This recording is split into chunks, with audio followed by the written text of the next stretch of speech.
This episode of Race Brain Podcast is brought to you by Resolute Coffee. I've been working with Resolute Coffee for some time now, and I got to tell you, the product just keeps getting better and better. They're very dedicated to their craft. You know why? Because they're part of this community. They know what hard work and determination will get you. So the founder puts a lot of energy into this craft. And if you can drink nice coffee, you might as well support somebody that's within the community.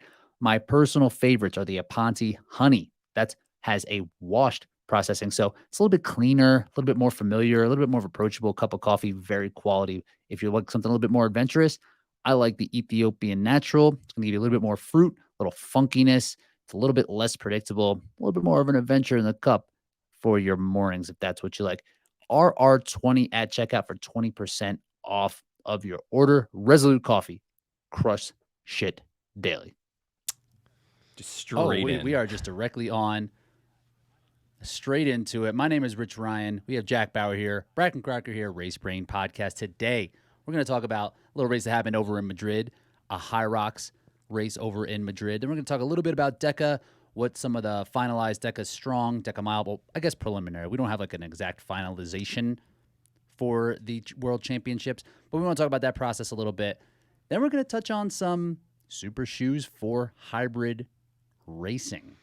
This is BK's just been every week. I'm like, hey, what do you guys want to talk about? He's like, what do you think about super shoes for hybrid racing? I'm like, dude, can we just talk about some other stuff? And today's the day. I've never been more excited for anything in my adult Bracken, life. I remember Jack, when we started this show idea, Rich kind of brought it up to all of us. He was like, yeah, some of our filler episodes, we can do like gear talk and your eyes just lit up. So this is your moment to shine, Bracken. I'm going to clam up. I'm not going to know what to do with my hands. I'm going to really fumble the bag. Shoes are going to fall off on the wall behind you. You're just going to be like a kid in a candy shop. Mm-hmm. You did a couple of these on, or was it a solo episode you did on TRP where it was just like, hey, I got the reins. I'm going for 90 solo. Kirk footwear. went on vacation with Jess, and I'm like, I'm the captain now. We're talking shoes. Did you ever work? How'd that ready to episode do learn. for you guys? Rich, you worked at a enjoy shoe it? store before. Bracken, you never did, if I'm not mistaken, right? That's so surprising. Although I agree. think by receiving the East Bay catalog for a decade, you're technically a manager at any shoe store you want to be in. That was always a thing, like your footwear knowledge. I'm like, you must have worked and run specialty at some point or done something. And just like, nope, just be reading them specs. I was just talking with my kids about this, about how our brains don't work the way you want them to. Where it's like the 90-10 rule, where like 10% of the people take up 90% of your time. Well, 10% of the stuff that I want to know takes up 90% of my brain. Like, it's not useful. If I'm interested in it, it's staying in there. And if you want me to remember it, there's probably not a chance. I could just glance at a shoe catalog, imprinted like Cam Jansen, click right into my brain. Bracken, that is just like me with gift. OCR results. It's like no one needs to know who ended up winning the New Jersey Super this year, but for some reason I could tell you got 6th place and it just stays up there. It's just like you with shoes. Yeah. Can't help it. It just happens. Locked in. Nope.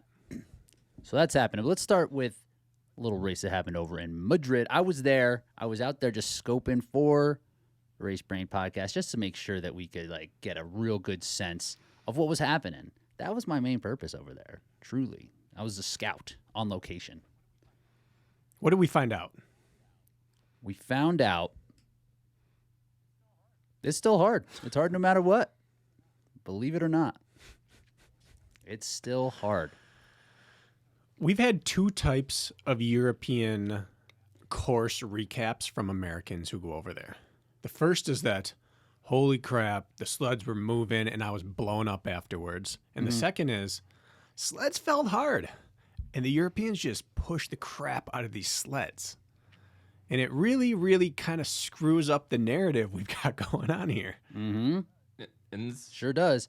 And that was the thing. Like, I was just going to say, and this Go ahead. marks 2 straight venues where it wasn't like a pushover. Like you had Poland, pretty difficult a couple weeks ago, and now Spain wasn't, fast, wasn't slow, but it wasn't the old sleds that we've come to expect from looking at old splits at least.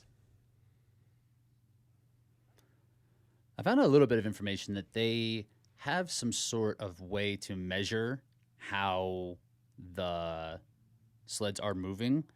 And in Hong Kong, when a race that we thought was pretty freaking fast on the sled push, they actually added, I think, 40 kilos to that sled to make it even to what they thought it would be.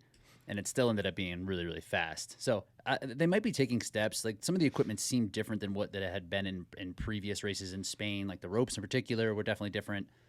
The weights on the sled were also different. I don't know how much that really has to do with it. The ropes matter, but and I think it's just a matter of how long and how often these races are happening, the carpet situation, and how beat up the sleds are, how beat up the carpet is. Like when I came into sled push, there was a patch of tape like right in the middle of my lane covering a hole, I would assume. I was like, that's weird. So I just tried to push right over it and it got stuck, obviously. So then I had kind of like navigate around it. So like the carpet at that venue certainly wasn't new. But a lot of these athletes were pushing it still around. We didn't see anything crazy. 2.5. Some low twos. Yeah. 2.5, Right? which Did is we see 221? That's in the ballpark of a very fast think- American push, like on U.S. soil. Like we've seen Kent do that before. I think we've seen it a handful of times with athletes on U.S. soil. So it's not out of the realm of possibility, realistically. we saw an athlete. I guess the top athlete was 211. Which we discard. Right, like that was not an athlete who finished in the top. Like the fastest athlete who finished well was Eugenio. Eugenio How Bianchi. are we saying this, Jack? Yeah. Eugenio?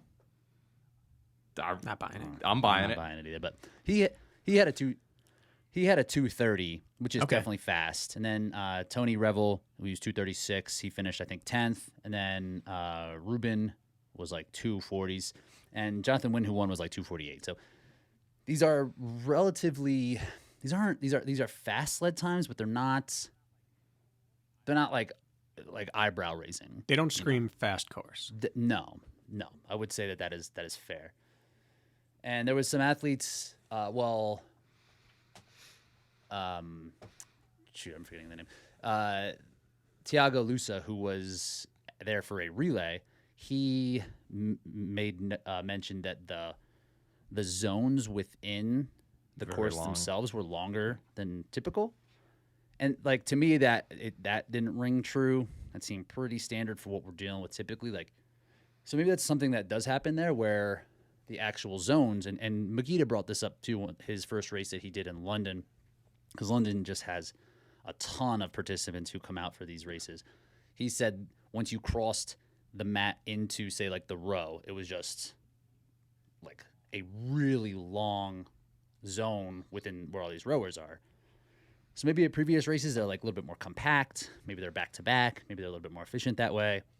So that was something else that I guess they mentioned over there. To me, it didn't. I did not notice. I thought it was like the same as always. I will say that just hearing you talk, it's worth announcing again. I know we were redundant. You have your training podcast. I have mine. But reminding people that this is why you can't do your sled training based off race weight. Mm-hmm. It's entirely off RPE. And it's really tough for people to wrap their minds around. It's what we all failed on with our sims early on. It's like, well, I put race weight on, and I did it in a minute 39. It was pretty awesome. And then after my first one, I went to the gym that I had been using with a 3-prong, like the 3-runner sled Prowler. on turf. Yeah. And I put it to, I had 900 pounds on it. It was all it would fit. And I'm like, it still doesn't burn my legs the way race does. Because even though it's heavy, there's not that like halting jerk to try to get it started each time. It just, if you press, it moves just kind of slowly. So RPE is everything on these sleds. And so if you're 100 pounds over, don't be afraid of that. If you're 400 pounds over, it's whatever it takes to match how you're going to feel on race day, which is part of why you have to do one Hyrox first to fully understand it. But just, it's still that speed bump that I think people hit in training is I'm hung up on how much weight I'm putting on. And I think in terms of my own training, it might have been an area that I may have missed on, and having it be the first race of the season. I kind of switched my sled situation, so I was just kind of loading up the weight to what I felt was around what I figured it was. But I was pushing this freaking sled as hard as I could. My legs were blown up after one length. Really? And I wasn't unbroken. I was like struggling, like it was digging into the ground. Like it was just not moving the way I would hope it would move. And I was pushing it over what I should have been doing. Where, typically my sled push was 330 something, 330 high, I think 340. And usually I can do that and like that's like controlled and I can come out of it feeling okay. So I think I just might have underdid the training in terms of like the load on the sled because I did not feel in control coming out of that sled push. Did you have any running legs after that? Like, because it seemed like on the broadcast, most of your splits, especially in the second half of the race, it's like you were pretty consistent with the guys at the top and everything. But it seemed like those two stations, you lost your minute and you were just out of contact at that point. Is that kind of the summary? I lost a minute basically on each station, and I was slower on those runs as well. So I was blown up after the sled push, so that run struggled, and then it made the sled pull kind of struggle, and then I was kind of blown up on that sled pull run, and I was like, I need to recover here. Like if I don't recover here, it's going to be a disaster. So I pulled it back a little bit, and my running came back after burpee broad jumps. Burpee broad jumps themselves were hard, but after that, I was able to kind of find my run a little bit more. Yeah, I think you went like 4.0, right? Off the pole. Yeah, for something not good. But then 429. Wow. Ugh, 429, really. that's tough. That's not good. But then you got back on it. Yeah, but everything, all the other splits were like pretty solid across the board. And that's one thing where we're looking at like the row. My row was the second fastest, and it was 404. Including transitions. So, yeah. But again, that was one of those stations. That was one of those stations that were So you're super pulling long. high 140s because we were looking at some of the like Eugenio, he was on the broadcast, and I saw like 146, 147 on his screen pretty consistently. So if you were faster than him, you were probably in that ballpark as well. Yeah. So He yeah, just also- kind of had to regroup. He was in that spot where you see race leaders sometimes in OCR, where you're looking at them and thinking, I don't think they're moving as fast as the people behind them, but they're out in front and no one's catching them. That's how he looked on his transitions to me.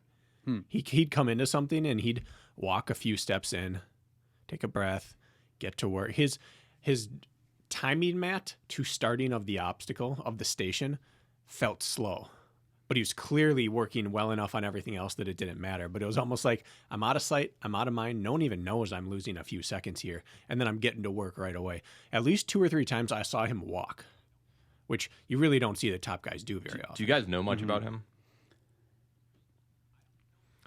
I only know from watching the Spartan Europe, the race coverage. I've watched him because he races in his backwards hat no matter what. Like he's going through dunk wall, grabbing onto his hat and stuff. So I've watched him in battles in off-road OCR racing, and he always just kind of looks the same, in control, quick, never's doing crazy stuff, but he's like a solid OCR He has racer like as well. 60 career Spartan podiums. He has probably 15 to 20 national series throughout Europe podiums. He was a world roller ski champion, if I'm not mistaken, in like 2013 or 14 beforehand. Roller ski, like the long wheels. How hurt can you get in roller Probably roller not much skiing if you're the world champion, but I can imagine it doesn't go well if you more than inline. Yeah, because you can tangle your skates. Longer. They're long enough. But regardless, Bracken, you were mentioning seeing him on like all the live coverage. He is aggressive. I think it reminds me. It doesn't matter who's in there. Richard Heineck, John Albin, like some of these guys. He is going to the front every single time, and it reminds me a whole lot of what Ryland typically does, where you just see him assert himself right away. He's like, I am going to be in the lead, if not tied for the lead, every single point of this race from the start. It seems to be a strategy that he often does. And yeah, I wasn't surprised at all to see Eugenio at the front in this Hyrox race for a good portion, basically until it wall balls.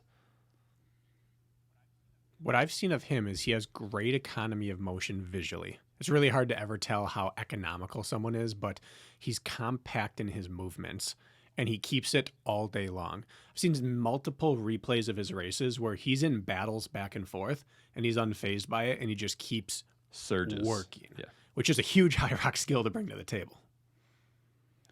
So just to recap the actual results on the men's side, Jonathan Wynn took the win in last name for that. 58-37. Eugenio Bianchi. Bianchi 59.01, passes me on the freaking Elite 15 list. Ruben Patino was 59.47. Then Peleo Menendez, who is from Spain but lives New York, in I think, or something. like the Chicagoland area. I think he ran New York, no, but he doesn't. Yeah, okay. he's in. He won the New York race. His running is so fast in Hyrox. Did you guys see? I think he had the fastest run split of anybody in this top. He was sitting in second top place 5 for most of that race due to his running. He was like right with Win during the lunges, right? I didn't watch the live stream. I couldn't go back and watch it. He kept running Win down, and then he was closing big time, and then partway through the lunges, his world. That was a 45-minute race. He's good, but he was closing. He was closing the race, and people in the comments were like, "Peleo." I always thought it was Peleo, but Peleo is closing. He's coming. He's going to win this thing. And then all 3 on lunges came together, and then those 2 left him, and he just. But he runs like you. Mm-hmm. Respect, just less muscly. So we know he in his first race we raced him in Houston, and that was his first go at it. And I think his sled pull was like 7 minutes. Then he dropped that to like 4 high, maybe 5 in New York, and then here he was 350. So he clearly is working on this. So he's putting it all together, and I think the back half still needs work. As his lunges weren't terrible. Just Win had a good set of lunges. He was like 3.0 something, good. And Peleo those 2 were going at each other. It's and tough then to hang. His wall balls were 445. So he needs to clean that up a little bit, and that's how he lost the podium to Ruben. But he's putting it together like one station at a time, one race at a time. Like he could be a real threat for this Elite 15 in a couple more races. What was his AKA? He already is a real threat for it. Like you, like Magida, like Dylan, he's got the type of running that if he gets rolling in a race, he's dangerous. Mm-hmm. He doesn't have to front run to be great. But he does still. Like he's still pretty aggressive up front. So I think if he did like lean into that and like figure out how to close a little bit better, it could be a problem. His run total was 28:30 with a 350. That's Roxanne, good. So 32 and change 32, for 8.7. Whatever. That's high end really for what we've seen. Rich, on this running topic, like I was watching it and I couldn't help but think, to that one time a couple of years, actually it was before Deca World Champs last year. Bracken said you need to weaponize your run, and it seems a little bit as though the weaponizing part of your run isn't there at the moment. Like, have you kind of shifted a little more towards the strength side to make up time there? Because it seemed like when you were doing your best, you were, at least in Deca, which I know is different than Hyrox, but you also have made the Elite 15 in the past, and you seem to have better running times at that point. Do you think that shifting back towards more running principles might help you? That's a good question, and it's something that I have done the last maybe 4 weeks or so, especially after Deca. After Deca and PA, it felt like the running was causing a lot of fatigue. Like I needed to get better at compromise running from running. Yeah. That makes sense, right? Yeah. That's how that worked. So I did put a good block of training in, but just like 3 weeks. And I think I said last week, I think I was 4 weeks away from being as prepared as possible for this. And I think that that's true. And this was just kind of more or less a wake-up call. Like, it's hard to say what could happen for my running, too, because the running hurts so much from the sled push. Yeah. Right? So, I don't know. I think my running felt great. I felt as good as I felt running in a Hyrox. Maybe one other race I had really good control like this. And the way that I closed, I had the fastest last run, eighth run, other than Peleo, I believe. The tricky part about weaponizing a run in a hybrid sport, and you're right, Jack, I mean, it's his calling card, but is that your stations have to be able to allow you to run. Uh-huh. It's like, it's this great catch-22, which you have to come in with the strongest running possible while still being able to work the stations in a way to come off able to use your running. So I mean, Rich nailed it for Deca. And I think he will for Hyrox as well. He looked, if you take the sled out of it, if you started the race after the sled, it's an entirely different ballgame. You can't spot 2 minutes to world level athletes. So, but it's also very not a simple fix, but simplistic in nature. he's 2 stations away from an Elite 15. Yeah, so I think my running was good, but like I said, it probably a couple weeks away and just feeling it out, right? Because this race is still about, I think I could have been more aggressive on that first run and that second run, but I still wanted to make sure that I was going to be where I wanted to be when it came to it. I probably should have been more aggressive because the sled was going to suck either way, but it was just more like first race out here. Let me just see where I'm at. But overall, I feel confident about my running. I think there's more I can do. I think I have more training that can lead me to be a little bit better here. And like the lead up into this was very station and strength focused for like what Bracken was saying, just to make sure I was efficient through that. I can get fit through that. And then it doesn't hurt my running as much because that's what's happened in the past with Hyrox. So I think I'm on the brink of that and just going to need a couple more cracks at it. It is such a punishing sport, I think, even to watch from the outside, because in standard endurance sports, you leave a race, like, I know what should happen with my season now. Whereas Hyrox is like, I could try this 5 different ways.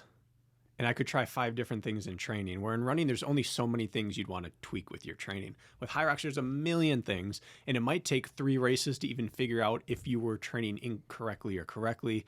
There's just so many variables and so many ways to screw up. I mean, you have 16 pacing opportunities to get it wrong. And it's like fiddling with one has the butterfly effect everywhere else. So I feel for people who are like, I think I'm close, but I might want to scrap it and start over, but I might just need another 2 weeks. And it might just be I can lean into one station, because everything in Hyrox is the butterfly effect. So like thinking about it, how to really approach this, right? It seems like the logical way to approach this is to go from front to back, right? Like let's make sure the first 3 to 4 stations are paced out well, make sure that those are accounted for in training and that we know what to do there. And then as you build the strength through it, you can then continue to improve and go station by station and just build that kind of strength. I went back forward. That's the way I'm approaching it this year. I'm going to get good at the back first and then work toward the front. If you're bleeding out in the second half, that's a strategy. That's a nasty race to be doing if you can't handle those second half ones. Bled in the middle. You got it cauterized. Yeah. Well, that's the thing, too. Like, if it does go sideways, like it usually does for people in Hyrox, it gets ugly fast. You lose a ton of time. Yeah, you're not even bleeding. It's just like you got stabbed. Like faucet. Stabbed. I mean, the silver lining for Rich is that he got back on it. That's probably the most rare situation in all of Hyrox race scenarios, is to crackish and then get back on it and finish strong. We don't see that very often. It's like it goes off the rails, it stays off the rails. So it does speak to you. Truly, I believe you are and 2 to add on stations to away. Maybe to add even on to 1 that, station away. Because I don't know if you can count the pull accurately after what the push did to you. You could only be 1 station away. Right. I did kind of come to that realization. It's like I was so dead from that push at the pull, I wasn't right. And then I was still not right for the run.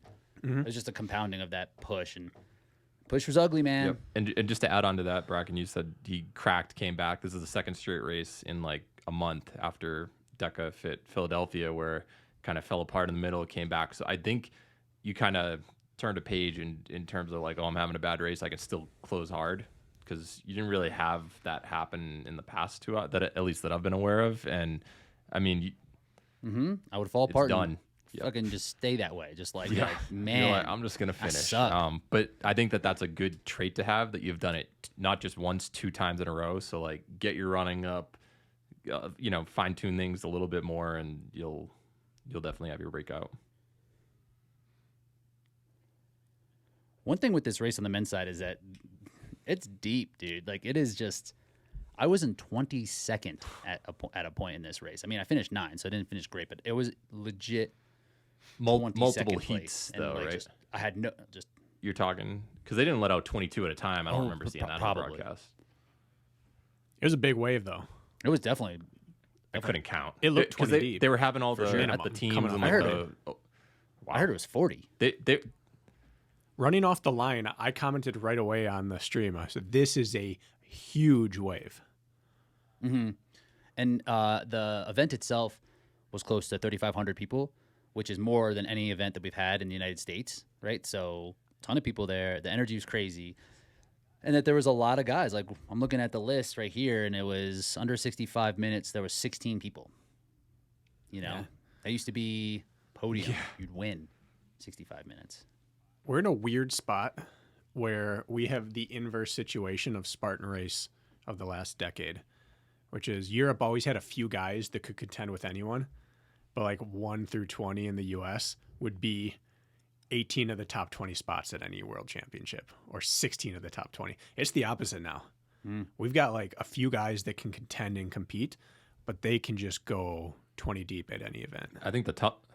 And they're just aggressive, right? Like they go out. Yeah, I think that the strategy in Europe seems to be different than how the racers in the U.S. tend to race Hyrox.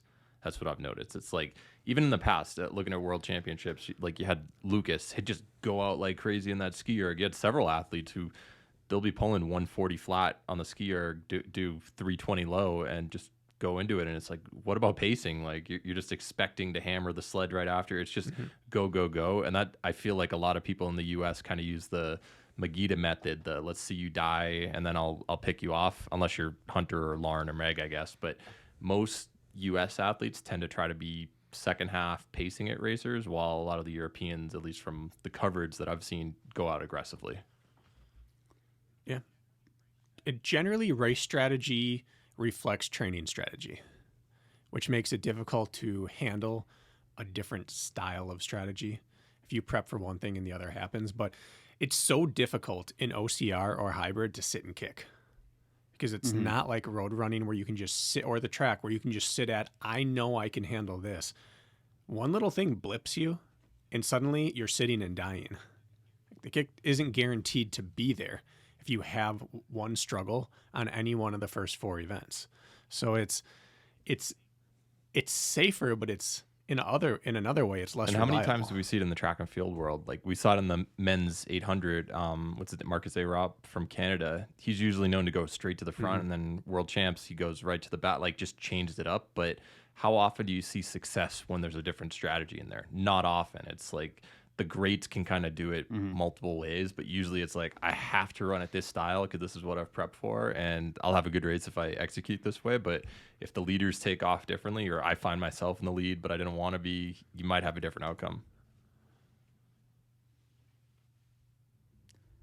And we're just so new that we're not quite sure how this race is supposed to be run yet. You know, like using track and field as an example, like you watch the 800, it's basically the same every single time. Sometimes they go out a little bit slower, but it's whoever slows down the least in the last 150, Pretty true. is basically how it plays out.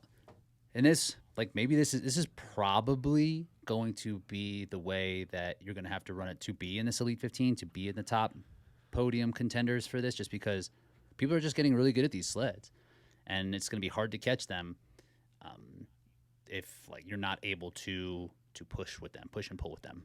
The European blow up is no longer the majority decision. Like it's not, there's not as high a percentage that you can count on it anymore, which is unnerving. Because there's a lot of guys. There's just like, someone's going to hang on. Yeah. Someone's going to be able to hang on. Some other notable, we talked about Paleo. That was awesome that he finished in the 4th place spot. Alphonse de Ruiz. I told the Spanish me. I went up to him. I said hello. I was like, hey, man, congrats on this race today. Awesome job with Deca. He just like looked at me like I was an alien, had no clue what I was talking about. I don't know if he speaks English, so that's probably. I noticed you don't have any like black eyes, so I feel like fine. the interactions went okay. Okay, good. It was all good. They were generally well received. Austin Azar finished in 7th. He was 61.07. That's his PR. I said, now here's someone who What's beat that? you up. Canadian. Yeah, I'm just kidding. Yeah. Nicest man on the planet. He had a great race. 236? His lunges, he was You're like saying, yeah. 238. So, yeah, something like Disgusting. that. Crazy. I was That's like, what do you wild. do? Yeah, I've asked him before. I was like, what do you, he's like, just climbing mountains and stuff. And he said he did a lot of lunges How back in the fast day. do you guys in teams do lunges together? Like, is that about what you guys probably did? No, I was just looking at some team Oh. stuff, Jack. Gotta be. Just looking. And you know I what would it imagine reminded it's me, Rich? faster. What did it remind you? We're in range of the world record. Of the doubles. Yeah. of top time. Second time we were like a minute off the number 2 time, which was Hunter and Hogan. But Are you breaking up with me on the air bracket? We were right there. Oh, okay. No. Just looking back, living in our glory days. He's like, well, Rich is a free agent. Probably so, not going to be in that. Well, I might not be in that Elite 15 come Chicago. I'm going to need some. The good thing is nice there was only roll-down. one who got in the way, who didn't have a mark already. Eugenio, Yes, and he recently, or his wife recently had a child, so I believe that might be a difficult trip to convince her to do. Could very well be. Dylan's going to be running this Malmo? weekend in Yep. Malmo, a city Sweden. I did not know. I was unaware of. That city in Sweden. We were 205 Jack hell in our yeah. splits. Are you kidding me? We'd Yeah. give it to Austin Azar with a bit lighter weight. Our split splits are between the kind two of of us. nasty. Our splits are nasty. Kinda. Come on. We could have just pushed a little bit more. 135 for that push. I looked at our splits compared to the world record. They basically just outran us. Yeah. Well, that And was just where outspeed you us. were. That was just where you were in your. Well, yeah, you were fitness. dealing with 1.5 teammates. That's 205 lunge. Get on our level. And then Come on. I helped crush a 306. All you, wall ball. Bracken. Yes, All you. indeed. Teamwork, dream work. Hype man. there was some hype there, wasn't it? Kind of like of a little bit raising the roof here. I was on the mic. Give I me was that cooling thing. down. I was getting a power lift. So here's the updated Elite 15 rankings. So rumor has it, Jeffrey Voisin retired. Tom Hogan said he retired. But I he saw might him be in an coming back. Instagram story. I spent some time with him. Running with you, right? Yeah. Yeah, huge fan. Tom and Dina, they're amazing. They're doing some different camp stuff over in the UK if you're looking for some coaching, some guidance. You're a huge fan of them, or they're a huge fan of you? I'm a huge fan. I would imagine the feeling is mutual. I would imagine. Why wouldn't it be? Sandy, I don't know. He does not live in the UK anymore. James Kelly does live in Europe now, so he will potentially come over. Peter Schiller typically doesn't travel. Tobias typically doesn't travel. Who knows what Hunter's going to be doing? He claims he's not. He's doing the racing other it. ones, allegedly. But what are the odds he avoids that platform? What's that? What are the odds he avoids that stage? I don't know. Who knows with him? I don't know what his training's like. You were just on there. What's his training like? Is he He's going doing after Murph. I know another that. endeavor? He's got 5 to 6 events on his calendar this year that he's focusing on, and the ones he rattled off to me did not include Chicago. DC was the only U.S. I've one got he his talked post about. pulled up, and he did this September 8th, so a couple weeks ago. And he said race schedule: London Hyrox doubles, Stockholm Pro, Vienna Pro, DC Pro. And then he also wants to break 52 and basically win a 4th world title and go after Murph. So And then he also said, I don't feel any responsibility to actually show up to any of these. But he didn't say anything about I may go to others that aren't on here. Yeah, the pull up his post when he said he there are retired. too many of them, right? So I'm looking at this. I'm thinking if Hunter doesn't come, Toby. that's one. Tobias, I don't think will come. Jeffrey Voisin, probably not going to come. Tom Hogan's a maybe. He's like, oh yeah, maybe I'll come because rumor has it that they might pay out all the 15. Show. So like, just show up regardless of how fit you are. Schiller typically doesn't travel. Sandy again, Qatar, he lives in. I thought. Yeah, that's a trip. That's a trip and a half. That's So we got 1, 2, 3, 4, could have 5 5. out. So you're there, and then you just That would be hope Eugenio that his Yes. new child situation might make it a little difficult to travel over. Not hope. Hey, just hope No, his no. baby's Be a good colicky. parent. Stay closer to your newborn. Gabe. Who knows? He's so far away, but he is U.S. citizen. Yeah. from the U.S. of A. Not just that, but from the great state of Wisconsin. What's the Badger. state name? The nickname? We're the Badger State. We're the Dairy Badgers? State. The what? We're the Badger State or the Dairy State. Oh, the Badgers. Then I don't know about these other dudes. Like Yannick. I don't know what Ruben or Alphonse if they'll come through. But then we got Dylan. If Dylan lays one out, I would imagine he will. His PR is at 58:30. He's never run faster than my 59:11. Other than that, but When's the seems to be in good cutoff? Fitness. Because That isn't course it? looks It's more than ridiculous. 2 weeks out from this, isn't it? Like a month out. You only have a couple more weeks to. 2 weeks. I thought it was 2 I thought it weeks. was 4. So there's like Okay. 8 So more races. This like, is not set in stuff's gonna stone. happen. We got Marcus Wallace doing Chicago. Marcus Wallace doing Chicago. Imagine that squad we're going to have with Gabe, Marcus. If You Gabe find a shows third out of Wisconsin? Kirk's you can lived there find one. before. There's got to be so- somebody. It's from there. Whew, we Get a could have relay going. Wisconsin hybrid squad. Squad. I would imagine something else is going to happen in here. They announced that is that February now in Chicago? Do we have a second one coming The to second Chicago? one, I don't know if there's one on the docket yet. I think they announced Houston, which is like mid-March, and they announced New York second, or New York. Because what's the spring. North American Championship now? Well, there's 2 open DC, championships. I one think of they're them. calling DC or the 2 open. major championships. I think they're calling DC the U.S. North Open American. Championship. Or the North American Open, right? major. I don't know. I don't know what they're calling the difference between Chicago and DC. From what I saw, Chicago is a major, but the championship is usually in spring or late winter. The North American Championship. I don't think this is a championship. This is just a major. And the Open Championship, I think, is Maryland. But I haven't seen if they're having a pro championship or if they just have pro majors this year. I don't know if you had insight on that. I don't know. I think they're all going to be qualified the same way.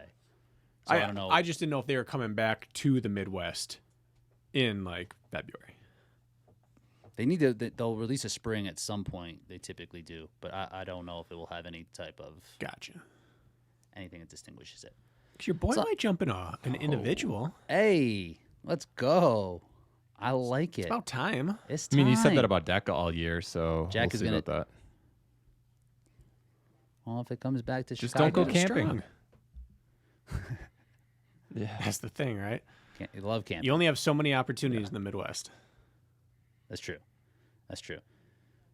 All right. What else on the men's? I don't know if there's a ton. I don't know if it's going to be in the cards for me being in Chicago, but I think I'm going to do Chicago and Dallas individual now. I'm just gonna do them all. You and Back to VJ. back. VJ's gonna be pumped Back to about back that for weekend. Dallas. I was hoping I could do a double somewhere in there, like Dallas or something, but I just need to take all these opportunities I possibly can. Yeah. So overall, for my race, I didn't do too much of a recap on this thing yet, but I'm not discouraged. I mean, I'm definitely that's not true. I'm definitely discouraged. I feel like I raced well. It just sucked that I have to go over there. And now I'm looking at my season. I'm like, is my season over? Did I run one race and now I'm not going to have any opportunity to get into this? Like, do I just look at the last chance qualifier in Germany and be like, that's my A race now? You know, like I might not be able to have an opportunity to race for a world championship because of this missed opportunity. You gonna go into That's a depressing way to look at it. it's Well, realistic. it happened last year. Yeah, I didn't get into the one race and then it was over. Are you gonna go into Deca Fit World Champs training, or still kind of focus more on Hyrox just to get a good time? If I really want my season to be over, then I would just go Yeah, straight into Deca. yeah. But I'm hanging on, dude. I'm hanging in there. I'm one station away. 4-week block basically after Just one station Chicago. away. Monday, sled push. Tuesday, sled push. Wednesday, sled push. I'm just gonna start doing that. There's a moment in OCR where I realized like, oh, I just have to do stuff that really doesn't make that much sense, and I just gotta like do hard work, and like that's what it's gonna have to be. I think I'm just gonna have to do that for the sled push. And pull. I mean, Novakovic put in an extra K of climbing a day than everyone and was the best climber in the world. And then everyone started climbing daily, and everyone could climb. Right. It doesn't like the sled push doesn't seem like a extremely challenging like station to improve because it's just so simple. There's really not skill. I think it is just work. So just putting your head toward it And because it's so intimidating, I think a lot of athletes have done that, and I maybe have taken a route around it. Like I'll just manage it and run the rest of the race well. Ain't happening now. Not And how I it's think gonna you work. can still manage it once you dominate the training of it. Yeah. You can still slow play it in the race. It'll just cost you less. Yes. Right. Like how improving your running costs you less. Yeah. It's like all the run that much people faster. who dog the swim in triathlon, but still put in like what 10, 20K of swimming every week so that they can dog it and be able to hammer the bike. That's how I That's what it's gonna have to currently be. am thinking about it. I'm gonna push a sled Thursday. Sled push. I moved my sled this weekend from the basement to the garage Just dust it off. Now it's ready. so that it's easier to just, all I got to do is bring weight out rather than I'll just do it in the basement. I can get 10 steps one way, 10 steps the other. Yeah, it's a lot of braking then. Did a outdoor, marked everything off. I've got my stuff. Did my first one on All right. Saturday. All right. Are you guys fired up? Are you guys ready?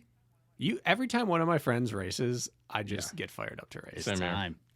I did a mini competition What? this weekend, so Jack, I didn't ask you about the Athlon. How did it So go? I saw was the results. listed I heard incorrectly. some I mixed am things. not. They listed me at like 27 something. I was about 26 flat, so I think they just wrote the wrong person. But yeah, it basically was an unknown event until Friday afternoon. They reached out to me on Thursday or Wednesday the week before. I'm like, you know what, might do it. And they don't announce the events till that Friday. I'm like, I'm doing it anyway. Then they announce them, and it basically You have any idea what it they change was up? they change it every single about? time. And this is only the second time they've done it. And I reached out to the I I've reached been out Chicago to the too, I believe, Athlon right? What's it called? games. Yeah, ATHALON. Athlon? Athlon? They just don't. Yeah, Deca was don't already bother taken, with so they the just took prefix? Athlon Any number. after it. But anyway, I reached out to the Chicago guy, and he's like, "Yeah, we did 800 feet of Versa climber, and then a bunch of sandbag brick like cleans to shoulder." I was like, "What the?" I guess I'll give it a shot. Who knows? Maybe they'll have rowers or skiers because I'm doing some good work on the machines right now. This basically turned into a how good is your overhead press and shoulder strength, and that is not something I am. It's not one you want to show up So for. basically, runners. it was 30 sandbag cleans with 80 or 90 to start. Not I was probably like 10 seconds with handles, handles. or Standard sandbag. And yeah, Ryan also. not a strong man. Yeah, sandbag, like a Ryan stone. McGuire, Spartan guy. I think you know him, Rich. He lives in Colorado. He ended up winning it about 10 seconds faster than Eric Hinman.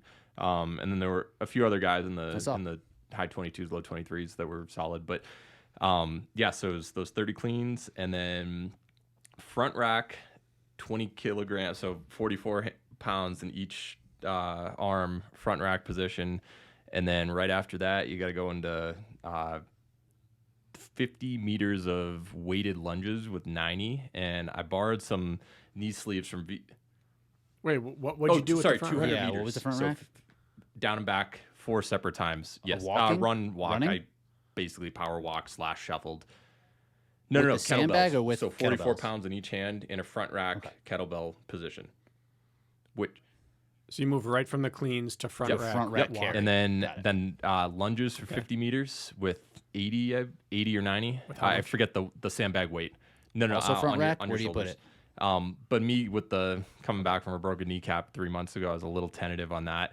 Lost some ground there, but then it went into the zone where I really lost ground. 50 overhead presses with a barbell right away with 85. It's not heavy, but 50 reps of that when you don't do a whole lot of overhead press strength, like my arms are The only time your hands have come below your chest this whole time is to put the sandbag down basically before you get it back up. and it's like you could use your legs, like it wasn't just a strict press, but I can tell you that was not too effective at that point. And then Was it front rack or back rack? in front, like right on your collarbone right there. So 50 reps of that. Then right after you did 50 calories on the air bike, as soon as you got off of that, and it was a Rogue Echo, I believe, the hard one, the one that VJ has. And then right after that, you do 200 meters of front rack kettlebell again, and then lunges one more time for 50 meters. and then weighted jump rope 300 reps. So it was just shoulder, shoulder, shoulder, and I was like, this just isn't a good of.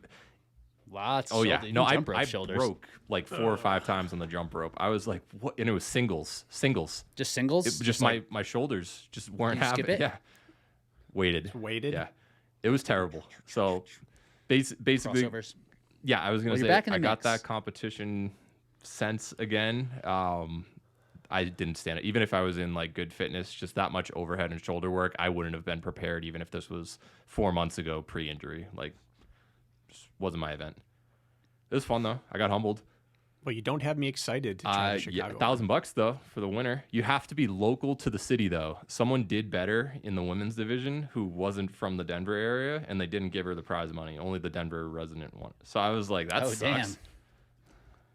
Doesn't affect me. Why didn't they reach out to me? I'm Couldn't tell you. offended. But yeah, bottom line, They're a huge European Yeah, Hyrox fan. Or FISO fan. I think That'd be Fisto. you. That's how you. my heart rate was in like the 150s versus Deca, where it's like in the low 170s. So a lot of it was just like, I can't do anything with my shoulders right now. I'm just stuck. Shoulders. And that was the Yeah. hard part. So yeah. Is our shoulders like top 2 or 3 most miserable things to blow That out? and chest. Like other than forearm with grip, is there anything else you could think of that blows out easier and comes back slower? I think Grip's chest. a good like one. if you do then if you do a probably ton of like shoulders. push-ups or yeah, or I guess bench, that's true. and then it's like, hey, do a superset. Like, you're in trouble if your chest is gone. Into Yeah. burpees. Yeah, chest is tough. Pressing does go out for sure, but that could be similar. Vertical press versus horizontal press. I would way rather do horizontal Yeah. than vertical. Unless you can jump it. Oh, you're barrel chested, bro. What's that bench again? 275. At one Shit is point. light. That's lightweight. Yeah, because the shoulder is it's a big time limiter, just because it's Yeah. a mobility thing too to get up overhead. So yeah, I probably agree with you on that, Brad. I did Not 10 mobility. I did 10 to do sets the of 5 with horizontal. like 8 to 10 seconds rest each. It was so bad. Oh, it was so bad. For the overhead at press? end. Yeah. Yeah. Oh, so that's what buried you? Yeah. I mean, even just think of holding for lunges. Sometimes your arms are burning by the end of it just from restricting blood flow. Now it's like, all right, you good there? Let's do 50 reps. And then the front rack Sorry. kettlebell position. That's just I heard a there wasn't different really.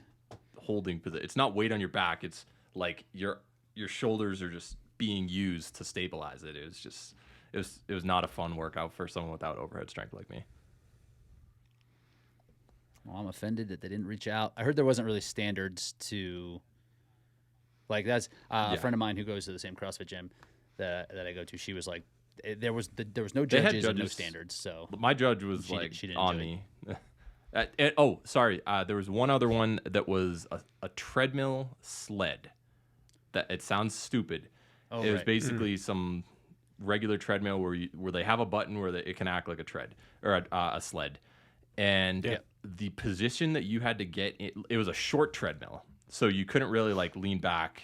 Being a taller athlete, that They have a little steel sort pole, of, right? For but you I to- had or to grip stick for you my have. entire body, and like my back was probably 2.5 feet off the ground at this point. That's how low I had to get to be physically underneath the treadmill handles. Like I can't even describe it. I tried 5 or 6 different positions, and I was watching all these people in the heats before me. I'm like, why are they doing that? Like, do they not know how to push a sled? And then I got on, and I'm like, there's no place to put your body in order to move this thing. So that was like a very flawed movement, and I think it was 200 meters of that. Took like 5 minutes for everybody, even the best. It was terrible. jeez. Yeah. Well, So this who's is made for shoulders. that? This competition is this An like endurance a CrossFitter. Yeah. CrossFitter or an Isaiah It short compact powerhouse? Yeah, yeah, Isaiah would it's probably a hybrid athlete would go overhead strength. That's all. Like if I had a little bit more overhead strength, I could have shaved 2 to 3 minutes off this easy instead of just standing there. But a goofball games very athlete. true. Athlete. We You don't can't- want to be over 6 foot for Goof- this. goofball Well, Ryan games McGuire is participant. like my height and probably outweighs me by 15 pounds He's at tall. least. So Yeah. Think what he would have done at 5'5". Right. yeah. Jealous of Speaking those of guys. goofy games, you want to talk about Jared's Let's move on event? to the. I mean, I don't really even understand. Let's talk about the women on the on Madrid first. It's easy to understand. They put it on initially for a military rules. group. I mean, if you're testing for a military group, I would want my unit to go through something like that. Smash a pumpkin and then put all the Yeah. pieces Makes together 100% again. sense. That's a ridiculous challenge, but it makes sense in that scenario. I want everyone to be exhausted and then to have to think and still function. Yeah, absolutely. We're not talking about this. Let's talk about Hyrox Madrid women because there was 2 races that happened here. We can't just breeze over it. Alina Vilnau took the win. Jezebel Kramer was second. Kate Davey was third, and Zara Pirgiani. They were all under 67 minutes, with Alina being 66.04 and Zara being 66.51. So a pretty close race up top. And Alina and Jezebel, they were both in the Elite 15 last year, and they finished 2 seconds apart. Looked like Alina had the race the entire way, but just had a bad set of wall balls. Jezebel's like Tom Hogan, to a lesser extent Lucas Dorath, where a decade too late.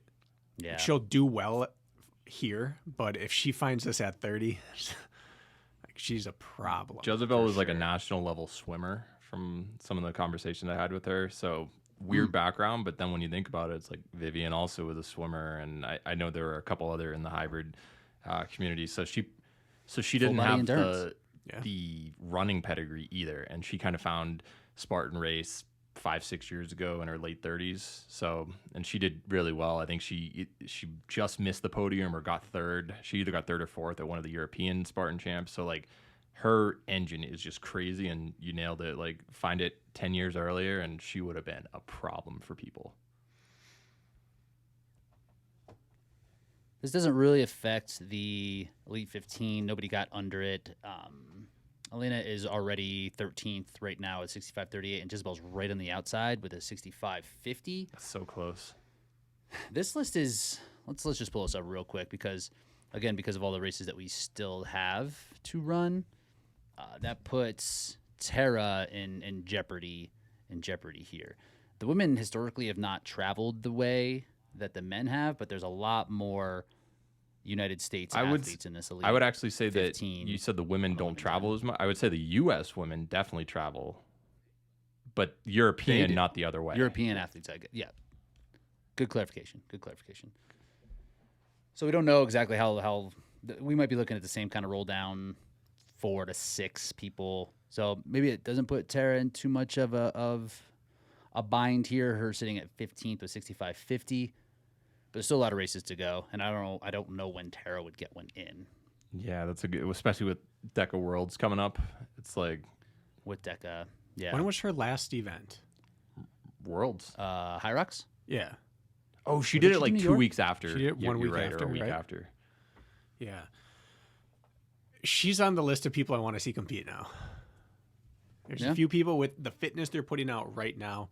I want to see them do one. And she's up there. I think Herman.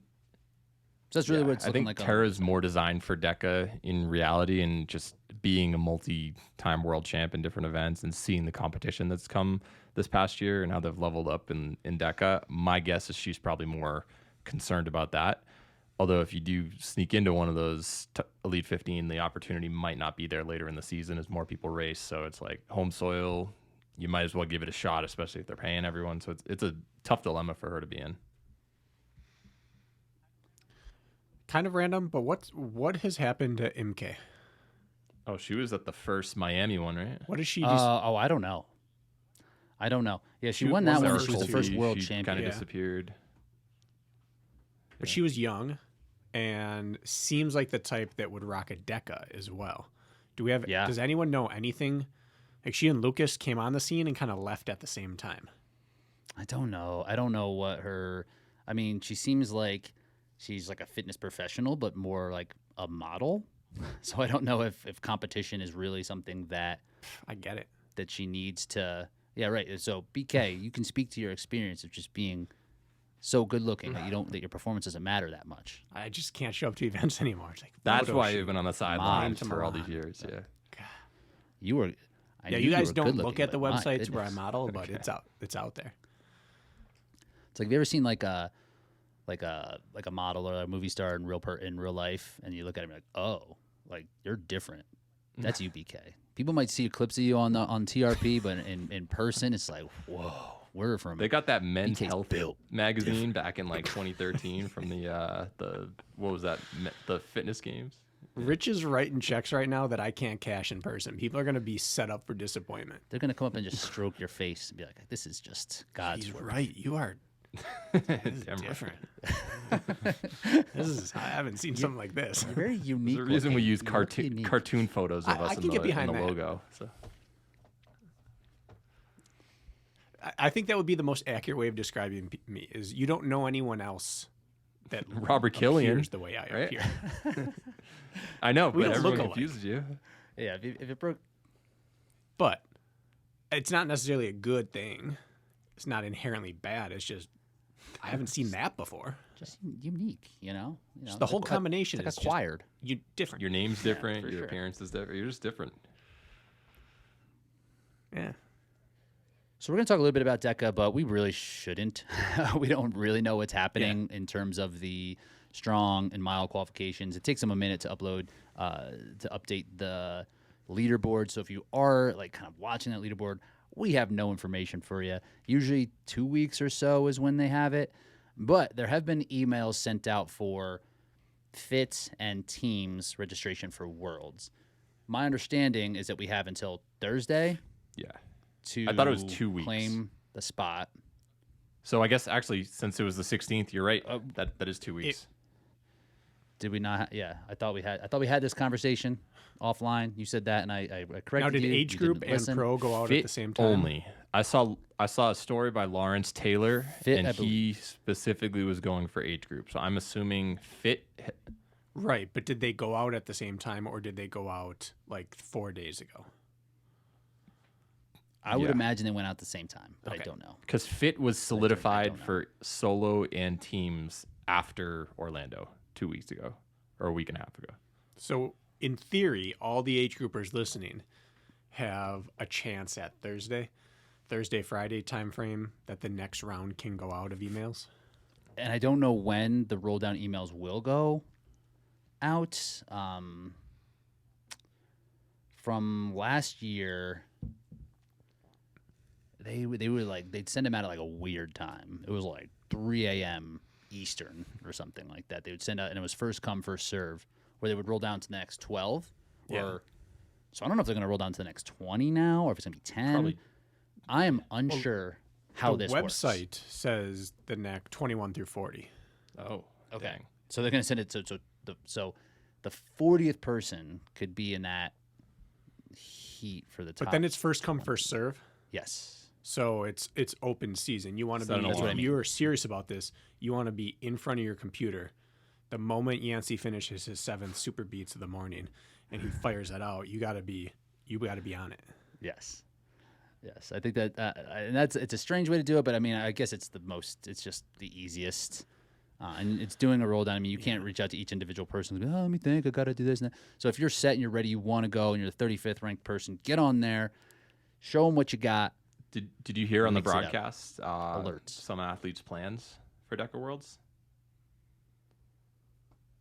The Which Hyrox Madrid broadcast. No, In Spanish? the Hyrox or the Ruben? Hybrid Fitness Media Alphonse? on that one when it was Anthony, Kent, and Matt. No. Oh yeah, they were talking about some of the female. They had some insight on Lauren and some other people. Lauren what apparently they're doing. already bought on. a flight to Stockholm. She's out. She's out. It's Okay. like, yep. All right. Kent is leaning towards Anybody it, else? allegedly. Kent's talking that. He's just blowing smoke. Ryland's see. mile. Getting Ooh, nervous. his got him strong. shaking. He's You got don't him like it. shaking. You don't like it. It's a good way to it's a good way. Be like, hey, prove it. Can't.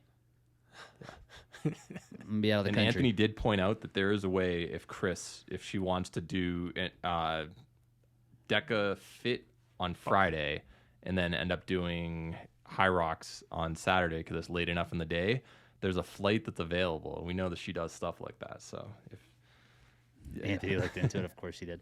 The that because for whatever reason, flights from the United States to Sweden cheap right now. are affordable. Yeah. Everywhere else in Europe, not affordable. But Sweden, not bad. Someone was just saying they found a flight somewhere in the middle of the country, I believe. I think it was Chicago to Sweden was like $500. Iceland is very cheap to fly to. So if you can fly to Iceland and then get a connector flight somewhere, that's a good way to like break up your trip into 2 separate tickets. Just make sure you have enough wiggle room between flights. Once you travel to Europe and realize you can fly from any one country to any other for like $20 to $100, you realize how badly we're getting bent over and boned in the U.S. So State bad. to state. It's ridiculous. Ridiculous. Oh, When I was talking to some of the athletes from UK, they're like, "Oh yeah, it's like a 2-hour flight." I'm like, "What?"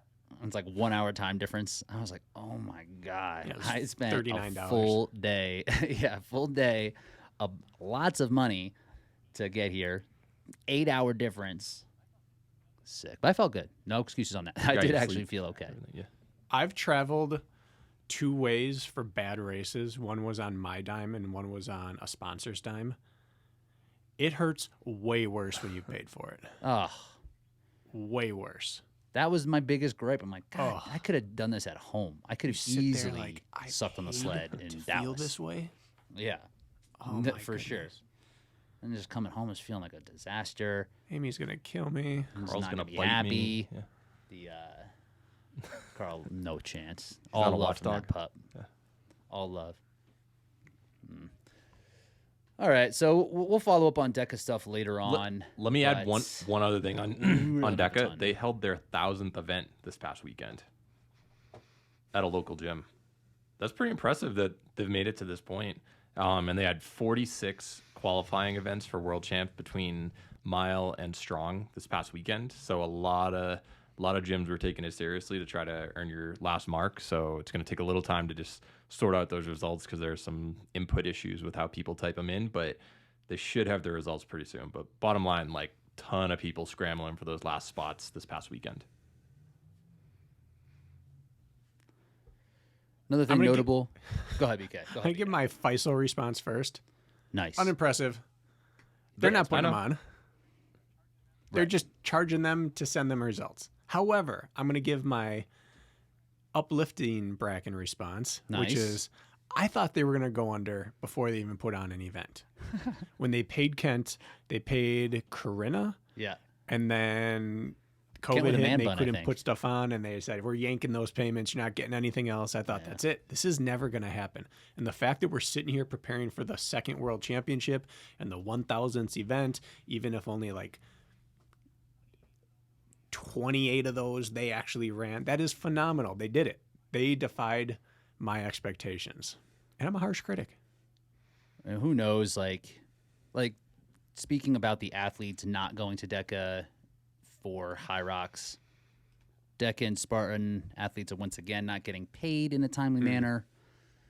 Affiliates have not been getting paid in a timely manner.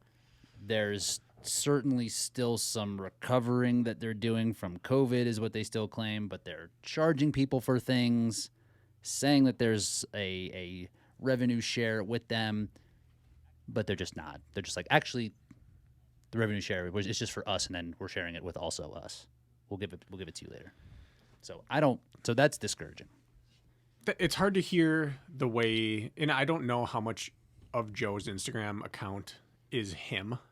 I really don't know. It kind of sounds like him, but it also sounds like it could be someone pretending to be him. But it's discouraging how he talks, because he'll say things like, well, what would I don't like the way that everyone demands to get theirs at the expense of the whole company. Like, if you want this to be here next year, maybe have some patience with us. Where in the reality is you can't promise something or put something on if you can't afford it. That's That just the doesn't way make it goes. yeah, like right. Or we had the opportunity to go bankrupt. We could have charged this all off. We could have gone Chapter 11, and you guys should be thankful we didn't. We'd be thankful if you just kept your promises. So I think everyone would have more grace if he didn't keep taking the Joe route and saying, like, suck it up. If you You're want welcome. the great for the greater good, you should be thanking us that we have told you that we're going to continue doing this next year. That's not how that works. Yeah. So we'll see. We'll see what happens with all that, but I wouldn't doubt if some athletes chose to not. I mean, obviously. Well, that's what Lauren Kent said chose on the not. broadcast. Yeah, I believe it. I believe it. Said they haven't paid me. Why would I go to their world championship? Mm-hmm. And they're doing something where they're making all the athletes judge. Right? I believe It's a that was in Spartan the thing. email that was like, you will be, every participant, it will be mandatory for them to judge. And I mean, like, I guess, it's not a terrible Didn't idea. I say but that at one point? That was my suggestion for how to fix Hyrox judging. Everyone has to provide a judge. I have to bring a judge. And I don't hate that. Yeah, and they can't judge you. That's not a terrible idea. I don't remember you saying that, but But I believe don't it. like it now that it's Spartan's idea. It was your Yeah, idea. it's definitely an original still Bracken take. not going to pay you for it. That's a BK. Definitely. All right, let's move along. So just events to look out for this next week. There is a Deca in Spain, Barcelona. And I heard that it was a king in Spain who had a speech impediment is why you say all these things funny. Like Sarito. I think you're being That's what I trolled. heard. The T is with a Z. You explain it. Why do they say Barcelona? Did Jonathan Wynn tell you this? No, he didn't tell me anything. Did you guys talk? We spoke a little bit. I said nice work at the end of the race, and we were cordial. We didn't share too many pleasantries, but just Did you buy him a beer? That would have been an insult. Have you seen his Instagram handle is Jonathan Wynn like sobriety. An Athletic Brewing. Buy him a water. An athletic brew. Oh, that would have been the most inflammatory olive branch that's ever been passed. No, I had no clue. I'd love to hang out with you, man. Drinks on me. Oh, no. Oh, you can't make it? That's too bad. Nope. That was an innocent mistake by me. Yes, Foot and I mouth. did not offer that. It's not going to play well.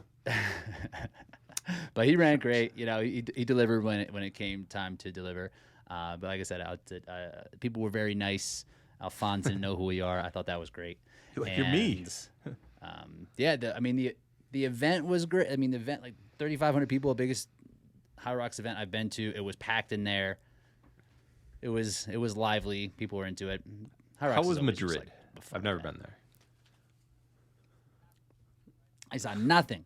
Where I stayed, I didn't realize how huge that place was. I think they said up toward 10 million. Are you looking up the king, and are you giving me No, an no, I'm explanation taking it at face for value. You're definitely the correct. Charito, Ibiza, Barcelona?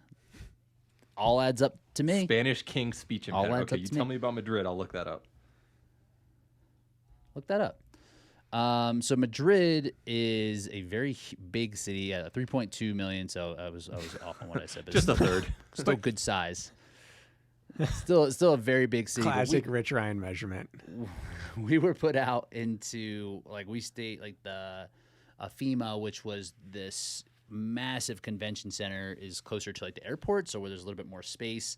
So I didn't really go into the city at all. I wasn't there to sightsee. I didn't want to get around. I don't speak the language. I did not want to learn the language. I didn't want to really interact with that many people. I wasn't there for the culture. I stayed in my little bubble in my hotel, and that was that. It's weird though, like the timing of Spain, like the culture and how their days are. Like they operate They live much like me. later into the day than. Yeah, Yes. this is a spot for you. Like cafes don't open till like 9 a.m. Awesome. There's like dinner doesn't happen until like 8 Sounds like p.m. what I do. Like, and I went to try to go get food at like 6 p.m. or something like that. And restaurants were open, but just for drinks. It was like, and they divide it out. Yeah, it's like you come here to drink and it's popping and people are there, but you can't eat. And it's like, okay. So I didn't love that. It's not conducive for my lifestyle. So I thought that was a little bit tough. So yeah, it just like operates late. There was a concert going on. It went to like 3 a.m. I could hear it from the hotel. But luckily for me, I was staying up until 4 just because I didn't want to get my schedule all messed up. Yeah. So I was living like me. Yeah. Jack Bauer out here. And Bracken, I heard you have night owl you watch? tendencies. You were talking about that recently. It physically makes you ill. Yeah. By nature, get it. yeah. I can fake my way into being more. I just don't like it. So that's kind of the same with you. I think I just wrapped up. I broke my streak. I think I went like 8 weeks without falling asleep before 11 o'clock. Nice. It was bad for me. That's tough. You got because you got kids. So you're probably not they don't sleeping in care. until 10, 10:15 like 15. Jack. Yeah, School so, hey, can we starts at push the same back to time start? no matter what. That's exactly. Woke up at 8:30 Yeah, today. You're not over here on that Jack Bauer schedule. So I've done that. I assume Jack's done that with Dubai now. The overseas travel where you're like, listen, I'm just gonna stay up through the night. What did you do to stay awake? Well, how'd you fill your time? Because everything's dead for a vast majority. I of just the time fell that asleep you're up. right away. I Yeah, I didn't mean, do I that. was- Stay up. I'm like, I'm sleeping when I want to sleep. And our yeah. Well, Dubai was Nice. different because it was like 24 hours of travel. So like we were tired. Where this was so much less travel, and that I was awake the same amount of time that I would have been awake for like a regular day, you know. But it was just like So what'd you do all night? I just laid in freaking bed. I worked for a little bit. I would work until like 12 or 1. I took like essentially a nap. I'd fall asleep for like an hour and a half, and then I would just lay there until like 4. Just watch stuff, Nope. scroll. Nope. Just sit there and just staring. Oh no. Just hoping I could sleep. But not feeling bad about it, you know? Sometimes like before races, if I'm not sleeping, I'll like stress about it. But I was like, I'll fall asleep at some point. So I'll just lay here and rest. My overriding memory of not being able to actually sleep but not being awake from my first Dubai trip, I got a fever when I landed, and I'd wake up like just pouring sweat, huge headache. And so I was just like, I'm just going to watch movies and stay awake for a little bit so that I can crash. And at some point I fell asleep, and it was their version of like MTV. And I woke up and I wasn't sure how awake I was. And there were music videos playing. And every time I woke up, a weird video was playing. And I haven't watched music videos in years, so I didn't know any of them. But Blurry Face was playing. You know that song? I don't think so. I think that's 21 Pilots. Oh. That music Not my video, band. I woke up and it was blurry. I'm not sure if I'm awake. That was playing on the TV in front of me. And it's a strange video. And I'd never seen it. And I didn't know at first, like, is this a movie? Because the sound was low. I was so disoriented, didn't know where I was. This strange things popped up on my screen. I'm like, have I been kidnapped? Is this torture? I didn't know Eyes what are was peeled happening. open. I would I was imagine like that 102 fever. It was a weird night. music videos in the UAE probably a lot more clothing. I would guess a lot less Yeah, provocative. but Dubai is Or one of the modern. more relaxed. To a degree. They're faking it. They're and acting there. like they're more relaxed. They're like, yeah, we don't really care, but you can't really. You're really not that welcome here. When I went to Paris, that's pretty similar travel time to getting to Madrid. Realistically, I stayed up for 33 hours straight. Basically, I'm just staying awake because you typically take off late at night in the U.S. and then end up like midday over in Europe. They kind of time a lot of the flights to do that. And I remember just being exhausted, and then I fell asleep at like 8 p.m. and I turned into a morning person the entire trip. But because I forced myself to stay up, I was on their time schedule like the rest of the time that I was there. I mean, that's definitely the way to do it. I know. If you're going to be a I tourist. totally agree. Yeah. But if you're going, yeah, I was not. I did not care. Now I'm kind of just back on it. Yeah. I'm just up at a normal time. Only time I went to Spain, we booked an Airbnb sailboat for the first 2 nights there. It was just moored in the harbor, and we flew overnight. Kids slept like 1 hour, and we kept them up all day long, however we could. And we went to bed, and everyone slept 16 hours. It was like this gently rocking sailboat with full-size beds, and it was pitch black, and just the rocking motion of it in the water, it kept up. We were just out. Best travel sleep I've ever You had in my actually life. enjoyed sleeping on a boat. I can't imagine that would be comfortable. It was in a harbor. Okay. A protected harbor, so it was like so a lake, very small, a wave, still yeah. lake with just gentle Okay. rocking. It felt like probably if like you were a child and your parent was holding you, just rocking you to sleep. Jack, you But it come was through the for that. ocean. Did you come through for that lisp? Oh yes, I did. I actually had that. So Rich, you're gonna be happy. The story goes like this: a medieval king of Spain spoke with a lisp, wanting to imitate royalty. Courtiers picked it up. The resulting th sound worked its way into the Spanish language. However, the myth has been discredited by scholars, so they lied to you. No, scholars are just like it can't be that stupid, but I It believe might it's be a probably combo. that stupid. Yeah, I believe in humanity. So it might be true, might not. All right, moving along. It's true.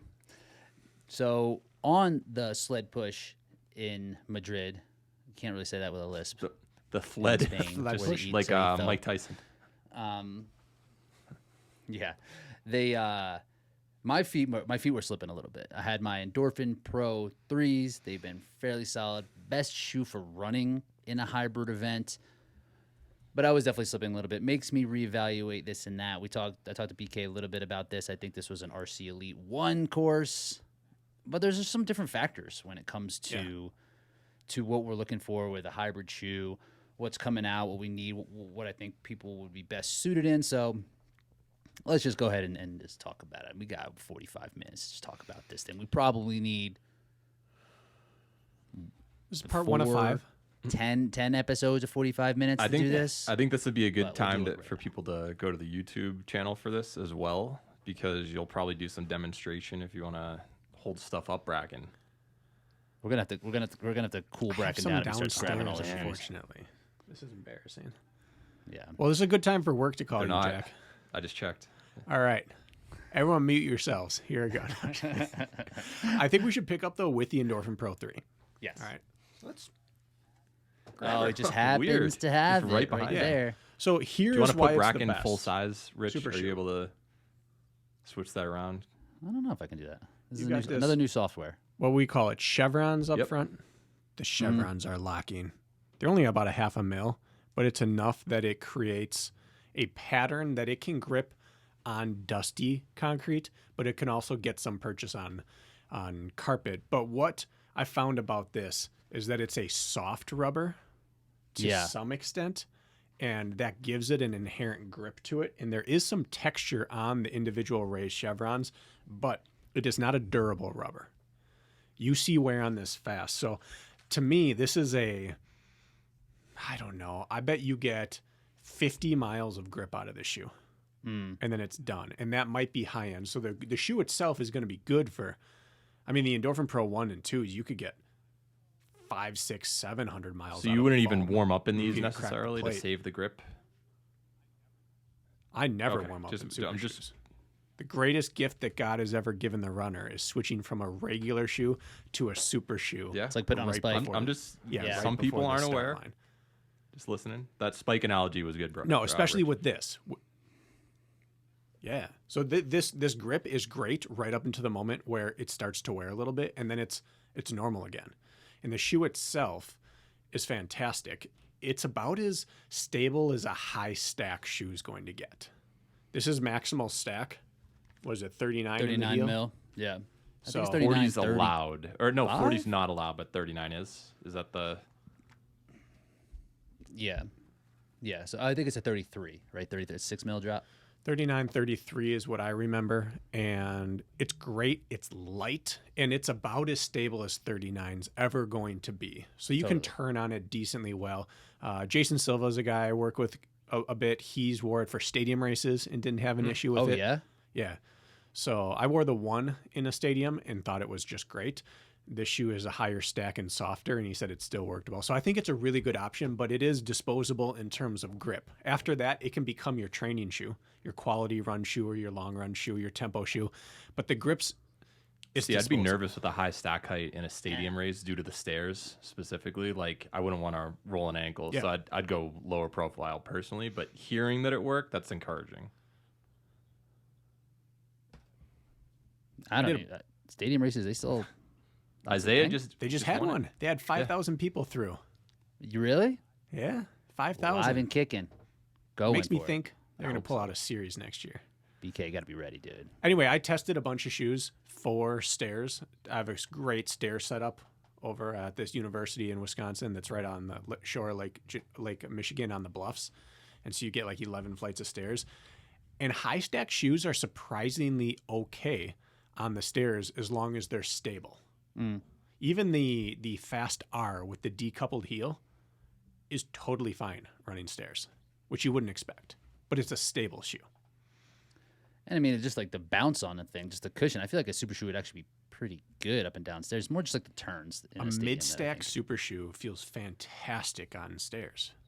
So I think that might actually be the best move for hybrid as well. It's Yes. kind of like this mid-stack where the Endorphin Pro 3s work pretty well because of how stable they are compared to these other shoes. And we must remember, super shoes, from a traditional, like the traditional language that we use for this would be a high stacked marathon shoe.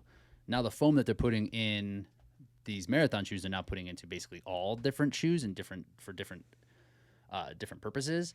But the way that we have come to know them, it's stacked super high, races that are very straight and not that fast. Right? Yeah. So like that's how these things are designed. So they don't always do well in like a hybrid. Did setting. you see that super shoe? The super of the shoe comes from the marriage between the foam and the plate. And the higher the stack is, the more aggressive the curvature of the plate gets to be, which helps you transition or kind of the foam will rebound off the plate. You can't anchor the way plate, to compress it, yeah. so it's never going to be like a springboard. But the foam can react off of the plate forward, and the more it's tipped forward when the foam compresses, the more that's the direction that the foam rebounds. And the curvature helps a ton. The higher the stack height, the more curvature you can just fit in the shoe. So the more it's going to help you from a mechanical standpoint. The lower it gets, the less the plate can actually give you from a propulsion standpoint. And like because of that curvature, things like walking lunges, things like wall balls, I would imagine like even like when you get in the row sometimes, the ski, it's a little bit unstable, right? Like in the race, I was wobbling a little bit on the lunges and I found myself on like tipping to my toes a little bit more often than I would like to be in the wall balls. Like you can definitely overcome it. It's not going to like add a ton of time, but it's just going to be a little bit less comfortable. Do you remember what the shoe functional areas. Miriam Van Roor was wearing last year at European Hyrox champs? Because she had to like take her shoe off because there was some issue with that. No, she dropped the that sandbag okay. on her shoe. I wasn't sure if it was just causing her issue. That's why it just slid off. Yeah, she's like dropped it off Right on the heel. sandbag off her back, and it gave her a flat tire. The thing with super shoes is they give you what you put into them. Most of them require input to get the output. You're not just naturally faster in them. And it gets bigger the faster you run. Most of them. Because even marathons, which aren't fast in terms of your effort, are like the women's world record was just said it's 5:01 per mile. So even that not speed-oriented Adidas $500 shoe prototype, not prototype, it's production. What's that called again? Adi Zero Adios Pro Flows Evo off the tongue. 1. Obviously. VJ was telling me that Adi in order Zero. for them to be allowed to run in a certain shoe in like a world record attempt like that, it has to be released to the public at this point, and they put it at such a high starting point and only released like 500 models of it. That is why she was allowed to run in it, and it was like right on the threshold of all allowable designs. Old data. It's that's old info. That's what it originally started at. It had to have been released. There were dates. It had to be out for like at least 2 months or something, purchasable to the general public. They have since updated that rule to now a comparable shoe has to be available to your competitors. So you can run in prototypes now, which is what Kipchoge has always done, as long as there is a comparable prototype for your competitors. And since every major brand has something, almost no one gets dinged for that ever. Wait, was she wearing these Evos? Yeah, she wore the Evos. They look What? crazy. Really? So anyways, even that shoe, which is purely a disposable marathon shoe, she ran 5:01 pace, which is probably 35 seconds per mile faster than anyone will average for a Hyrox pace. Yeah. Right. So we don't need speed shoes, and so we don't necessarily even need the full super of the super shoe. We need to be able to corner. We'd like to have some impact dampening on the pavement, and we'd like to have some return of energy. And if you can get a bit of a rocket propulsion, great. But what you don't want is what Rich talked about, which is a shoe where you tip forward out of it like a Vaporfly, because as you try to walk backwards on the sled pull, your foot is going to slide to the front right into the mesh, and you're not going to be able to even plant. You're going to fall out of the shoe. On the lunges, you're going to be tipping. And then also, the higher the stack height, the more you're actually doing a deficit lunge to get your knee to the ground. If your front foot is 33 mil off the ground, and if it doesn't taper down significantly, like the Pro 3, you can see it tapers down pretty well. But if you're in an Alpha Fly and you're an inch off the ground, you're now going an inch lower into your lunge than you would normally do, which means getting out of the hole is 1 inch costlier. That's a good point. So like a lot of these super shoes, if you're going to be looking at them, I would make the stack height is probably where to look, and 39 is going to be as high as it gets, and just like the higher it's going to be, the less stable it's going to be. Just to kind of put it Generally, yes. generally What do you got? speaking. Some shoes now are What do you guys Go ahead, do about, because Bracken, I'm just going back to your 50 miles of use, for instance. Like, what do? You buy a pair, you can't replicate exactly what you're going to see for the sleds, but you want to try it out. Like, what's the thought process there? Are you like, I have to try it, even if it's not truly what I'll see in the event? Because do you bring 5 pairs of shoes to race day and hope it works out? Because like, there's not much you can do at that point except guess that it's going to be what your conditions are at home. Yeah. And that's the downside of Hyrox shoe, which is the single greatest thing you can have for a Hyrox shoe is grip. Yes. Unfortunately, that's still king, which is why you see Hunter in a plateless shoe for the most part, because he prioritizes being able to crank that sled. And so that wins out over the running of the super shoe. Because what is a super shoe? What is it accepted you can gain per mile pace? 10 seconds, maybe. High-end 4%. responders, well, it's 4% of economy. It's not actually You know, 4% relates to improvement in pace. speed. I'm not But sure. people are 2 to 10 seconds. 10 is a mega responder at a certain pace. 2 to 4 seconds per mile is pretty average. Let's just call it let's say 5 seconds per mile you can gain in these shoes. That seems pretty safe. And that's Per legit. 1,000, that's what? 3.5 seconds? But let's say you 3 lose seconds, you lose 3.2 30 seconds. seconds on the sled, you've offset that right there. Right there, you've lost all of that on the sled. So, But just you feels gotta so find- good to run in them, dudes. Feels Come on, so worth good. it. And worth you do it. recover quicker when your legs are trashed in super shoes.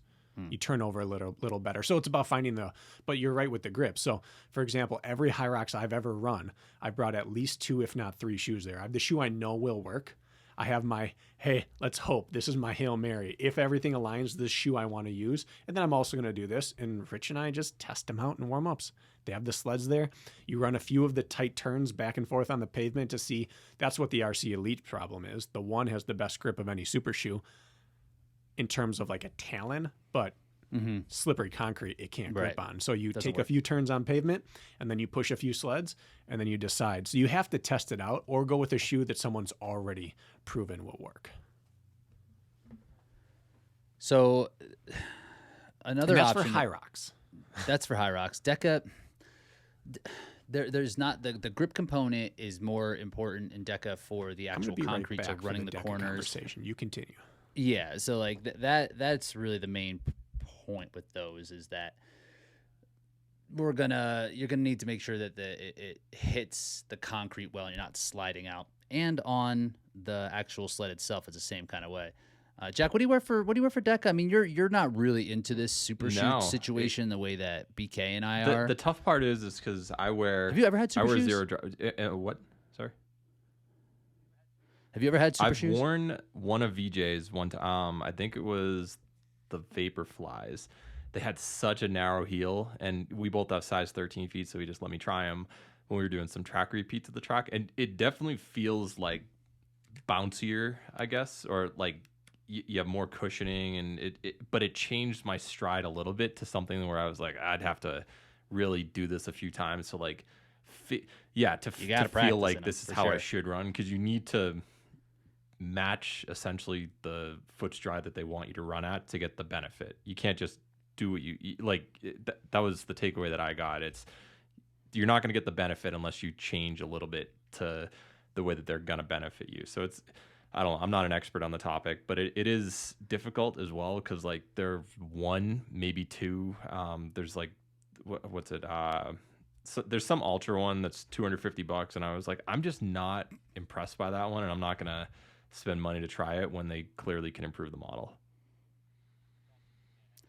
I thought BK had some sort of family emergency. He had to like Get run out shoes. and be like, "Hey, Yeah. I gotta." These are family. And he comes back with a fistful Bracken, do you of have shoes. a curtain on the side? Because something just like appeared. A door. That was Okay. a door. So I was gonna say, like, now that the super shoes that are stacked really high, and that's kind of was the template that everybody followed, because just the running shoe industry, it's just whatever Nike does, everybody else kind of copies. Adidas can be innovative sometimes, and then everybody kind of follows suit. And the way that went was high stack height, and they put this limiter on how high you can actually make them, so everybody makes that. Now some companies are kind of making a drop shoe that's or a stack height that's kind of in the middle. I just ordered BK Yes, you did. Deviate Nitro Elite 2s from a little company called Puma. Yes. And that has a 36 millimeter stack height and a 30 in the forefoot. So it's 6 millimeter drop. And I'm encouraged by them. I saw a lot of them in Europe. And because Puma is the European, it's going to be the worldwide sponsor this year. But I saw a lot of Pumas out there, and the grip looks amazing on the bottom. And that's the main indicator, like Jack, what you're saying. It's like if you look at the bottom, there's not a ton of good rubber, textured rubber covering that forefoot, covering the majority of the shoe. It ain't going to work. But I'm feeling good about this one.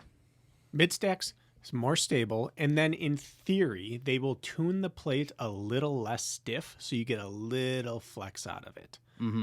Because it is a harsher ride, the flatter the curvature of the plate. And a little bit of flex is useful for things like burpee broad jumps and the sled push. If your foot can flex slightly, it is useful. But what Puma does well is their bottoms. Puma Grip is a good rubber compound for what we do. But they also use a different structure on the bottom. So what I want to first do is show a basketball shoe bottom. You got them hoop shoes with them Jordans? These are some Kobe's. Kobe's. The low cuts. Oh, yeah. They're constant. You see these little grooves everywhere in constant change of what's happening. Get closer to the mic. We lost your mic a little bit. Constantly changing what's happening, but there's little tiny grooves everywhere. Yep. Here are some Hardens. Same thing. Boo. Constant little chevrons, grooves. Why does he need grooves? Why does he need grooves? Just stands in one spot. We got Passes the ball and PGs. stands there. Constant little grooves with almost like a running shoe bottom, but little grooves rather than smooth. And what that is for planting. It gives more little things that can grip when you plant, but more importantly, it basically just like not siphons, but it's like tires with water, but with dust. It allows dust places to go so that it doesn't coat the covering of your shoe. So they want all the same amount of rubber touching the ground, but in the smallest little grooves so that dust can be in between everything. Which is the problem we saw and we talked about last week with VJ with the Takumi Sens. Yeah, so the Takumis, you have this whole yellowish green patch, which is smooth, not a single ridge on it. And they do that because it's durable. But there's no place for the dust to go. And even the lateral streaks in there that is like a little bit more of exposed, like raised rubber. That's not Still grooved. long. Yeah, it's not grooved. It's textured. And when it's uninterrupted, that means that the dust can coat it and nothing catches along that. But here are the Deviate Nitro Elites 1s. And if you take a look at their bottom, Look at all those directions. more directions, more grooves, which is better grip on pavement, even if the rubber's not as good, which in the one it's not as good as the next evolution of everything. They have two different styles of rubber, and this is a harder rubber, which the harder the rubber is, the worse it is on the carpet. But they've softened the rubber a bit on the Puma Grip moving forward, and it has all those grooves, so it's just more purchase rather than surface Bracken, area. you and Glenn have been known. And- Sorry, Rich. You and Glenn have been known to kind of mess with and just create some Frankenstein shoes. Do you recommend if you have a shoe that you like? You just mentioned the 2 pairs ago. I forget which one it was. The one with the greenish yellow bottom. Yeah. That was the one that VJ. Probably my favorite Yeah. low stack Could you super shoe. could you They're like amazing. go in there with the Dremel or something and mess Yeah. with it? You absolutely could, and that's the next thing I'll do. I'm probably going to find a used pair somewhere, so if I trash them, I don't care. But grooving it myself would work on a low stack shoe. On a higher stack shoe, removing the bottom and putting a new bottom on works. For Rob Pettyjohn, I did that. I removed a few strips on his Endorphin Pro 1s and put a grippier strip in there just for the sled. So you can do that. Go back to real quick. Sorry to an keep cutting you interesting off, one, Bracken. and this go, is my go back to the one that you just Yeah, with the Kumi Suns. So it looked like they were on the white part of that. It looked like very similar direction lines, would you go the opposite direction so that it's more of a chevron, so that Yep. they're all? Would you mess with that white side? I'd Yeah. hash it all Okay, up in just- there. Just trying to Just give start tips to scribbling in what there. people might do Yep. if they try it on their own. Yeah, you could use an X-Acto knife or you could use a Dremel. Yeah. But this is my favorite hybrid shoe. It's the Asics Metaspeed Sky, and it is a higher stack shoe. But if you look at the bottom, it's relatively flat across this. It doesn't have a hyper aggressive tip to it, but it has springy foam and it's very, very stable. It is by far the most stable super shoe. And then if you look at the grip on the bottom, it has a bunch of chunks, but up close, I don't know how much you can get. There are little ridges in it. The rubber's So- textured. It works very well on the pavement. It's not the best on the carpet. It's okay. Yeah. But for like a Deca, not even a question. That's the shoe I'm going with. I heard that. Did you see what the shoes they're wearing for FISO? What do you mean? I heard there's a lot of road. The guy who won wore Really? Metaspeeds. Did he? Yeah. A lot of road shoes, a lot of super shoes. Really? Yeah. Yeah, So it's these your kinda race. Metaspeed I could take on Tame Trail. They're just now I don't have the Plus. The Plus has a little more stack, a little more curvature, but they're not a marshmallowy shoe. It's a firm soft, if that makes sense. Like you feel some squish, but you don't tilt in it, so it's very stable. So you have to find the one that works for your stride. Like Glenn has run trails in Vaporflies. That's crazy. Somehow Didn't works the for him. guy Tyler Germain, But the guy who the beat rubber Kirk, matters. Isn't that what he does? Yep. He doesn't care. He runs his Vaporflies Crazy. everywhere. In general, your like standard training shoe, because right now we're talking about rubber, because I think that is probably the most important part when it comes to a Hyrox shoe. Like a standard trainer is gonna work as long as it's not like really, really beat up. Most trainers are gonna have plenty of rubber, and usually it is gonna be grooved in multiple directions because they're not as concerned about weight. Like because the stack height's so high on these shoes, they want to like try to reduce weight everywhere they possibly can, even though I don't think it really matters. But they're trying to. So they reduce things like rubber, the overlays on the upper. So it's not as ideal, but just like a regular trainer should work, I think. I think the everyman Hyrox shoe is the lightweight trainer, the tempo version of whatever shoe you want. Whether that's the Hyperion Tempo, whether that is a Skechers Razor, whether that is the A6 DS Trainer. Fantastic. Take a look at the bottom of Old that one school. of these days. Those are the outside of like something like the Kinvara, because that's a foam bottom, that's exposed foam. But if you find the lightweight trainer of any shoe, I mean that's what Dylan runs in, the Windflow. That's a lightweight trainer. The Windflow from Coles. And Coles. Hunter wears the launch, the Brooks launch. Bracken Used to, yeah. Now he's in the DV8 Nitro, So- not the Elite. That's the lightweight So Bracken, trainer when you were version. gone, I was telling Rich there just aren't many zero drop ones, and I know that there are some listeners who do zero drop. So say they've got the Ultra Escalantes, would you do Who? the Ultra Escalante Racer, for instance? Is that kind of what you're getting at? Well, that is a similar shoe. What you lose is upper. And here, the issue on hybrid shoes is you need lockdown of the upper. And the Racer might have a worse lockdown because it's a lighter You don't want shoe. your Yeah, foot it's probably slipping where out you're of there. losing weight. And I don't know. I'm not a zero drop guy. I have a pair of Escalante Plush, which is like the heaviest, most least breathable upper I've ever had, and I hate it. So that's not the one I would wear. But I think Chris wears the Escalante or She the has the Torin. Colorado logo on it. It's the and Escalante Racer, yeah. Okay.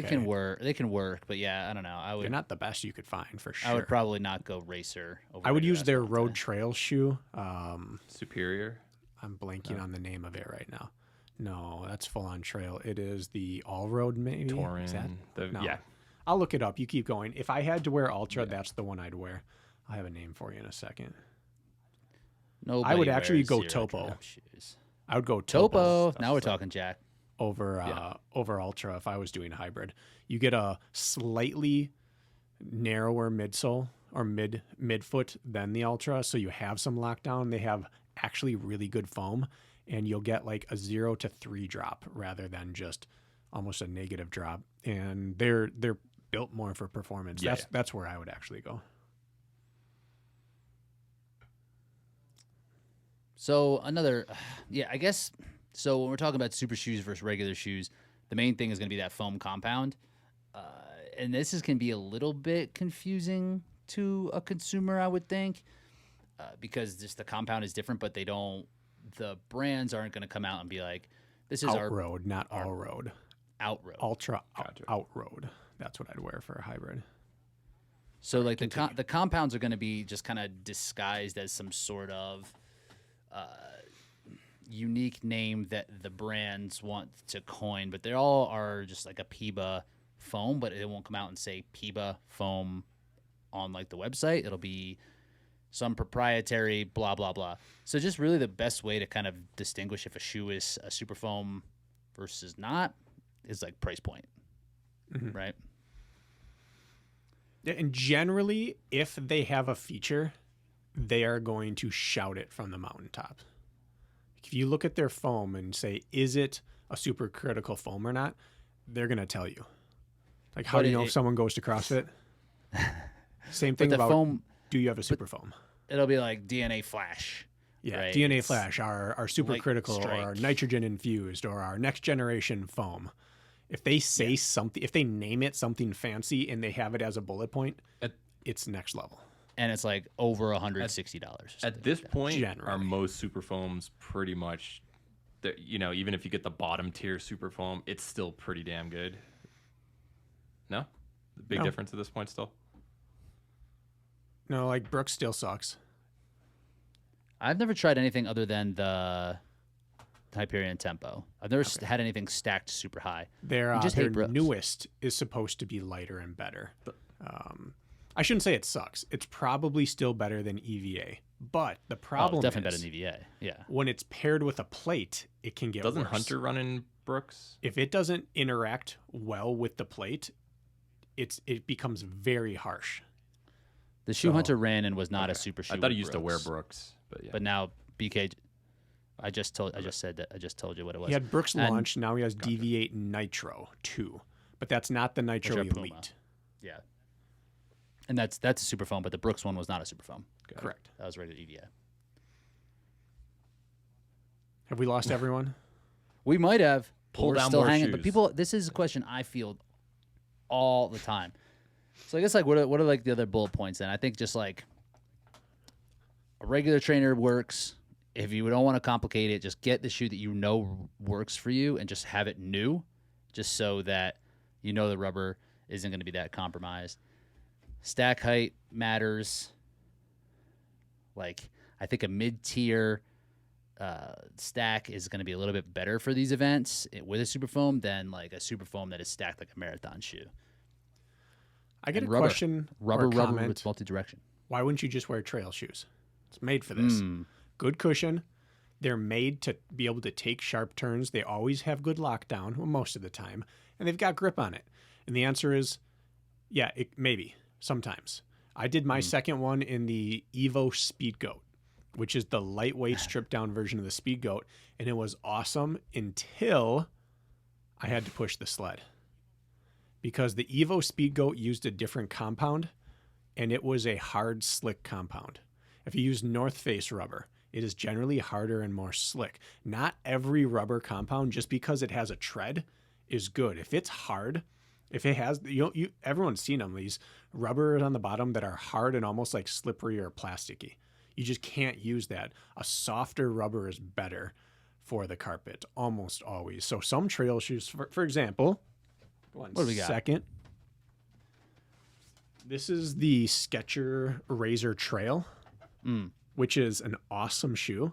And it has these tiny little nubs on them, but I don't know if you won't be able to see this. They're flexible. You can move them a little bit. Dory Kirshner just ran a Hyrox in these and said they did great on the sleds and didn't feel nice. bad turning. I would wonder how they'd feel turning, but it's a Goodyear rubber and it's a soft compound on the rubber. So something like that could work, but It's like full foot contact too. It's rubber all the way down. yeah. So it's not a guarantee for success because hard packed dirt West Coast yeah. trail shoes are actually not good at gripping. because they don't have to be. And they usually use a harder compound so that it wears slower, which is inherently going to be more slippery. So no, you can't just use a trail shoe. You have to find a trail shoe where the rubber compound works well on carpet, which again, you've got to be able to test it out. I probably wouldn't do trail. I wouldn't risk it. No, It seems to intuitively makes sense, but I just wouldn't do it. I agree. Yeah. All right. I think that was good. We talked about it. We're going to keep talking about it. I'm going to get those Make your picks then. Deviate Elite. I don't know. Top Of all three? the shoes you've run in, give me your top 3 for Hyrox and Deca.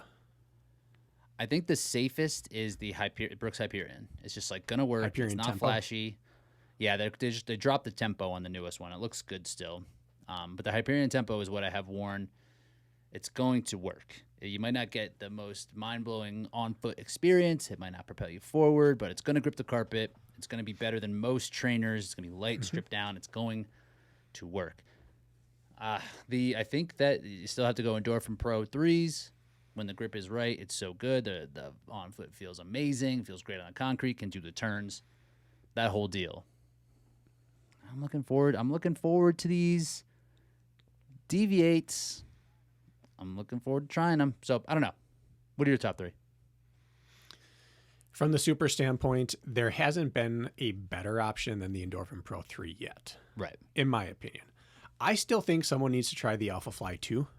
It has a totally different bottom. It is more stable, and I think it could be an actual option. I'm most looking forward to... I would like to try the Fast R. A clean, fresh pair of Fast R's. They have a good grippy bottom. I They think can it would turn work well. Yeah. They're great on stairs. They can do. I've run ramps on them with sharp turns. But if you want just a safe pair of shoes, again, the Hyperion Tempo or any lightweight trainer like that, I think is still the way to go. Yeah.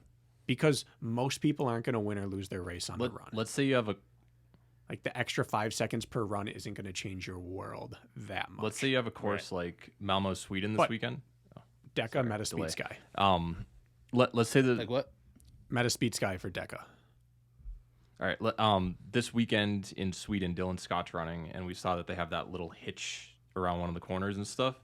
What would you do for footwear in a case like that, where you just don't have a nice rectangular or semi-oval course? I don't think it matters. No, it's not like, yeah. Everyone's going to deal with it. I think one thing, I was talking with someone about this. I was talking with my son because he's into racing now. He's into karting, and everything karting is about taking your line. Runners don't, and we were talking about this because they held Jack that 5K, high level 5K on an indoor karting course where there was 100+ turns, and we were watching these women go through, and some of them were running it like Pac-Man, and some of them were taking rounded turns and just carrying momentum the whole time, and not enough people do that. In Deca and Hyrox, people don't run extra distance when they can avoid it, and as a result, they end up losing momentum on turns. So being able to round off the turn and take it close but far, and just say, I'm going to add an extra 10 feet to my lap, but I'm going to be much faster doing it. People haven't embraced that. That's what you have to do on these bad turns. Add distance by taking the best line.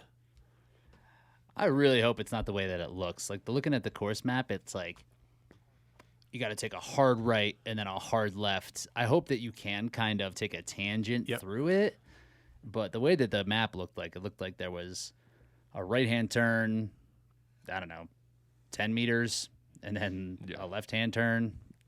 So I Rich, really hope that's you not were the case in for Dylan. Madrid. I don't know if it looked like this in person versus the video, but the tape that they separate the fast lane, which everybody ignores, by the way, during the race, which is pretty annoying when you have multiple heats going off. But Well, you're fast if you're passing people until someone else faster But it passes looked you. like just like wavy white tape and stuff. Was it just not drawn well, or was that just the video picking it up like that? Okay. I'm not sure if I noticed. I'm not sure. It didn't make a difference. I don't know. I have a question for you then. Do we need to switch the order of lanes? Have Do we need- passing lane?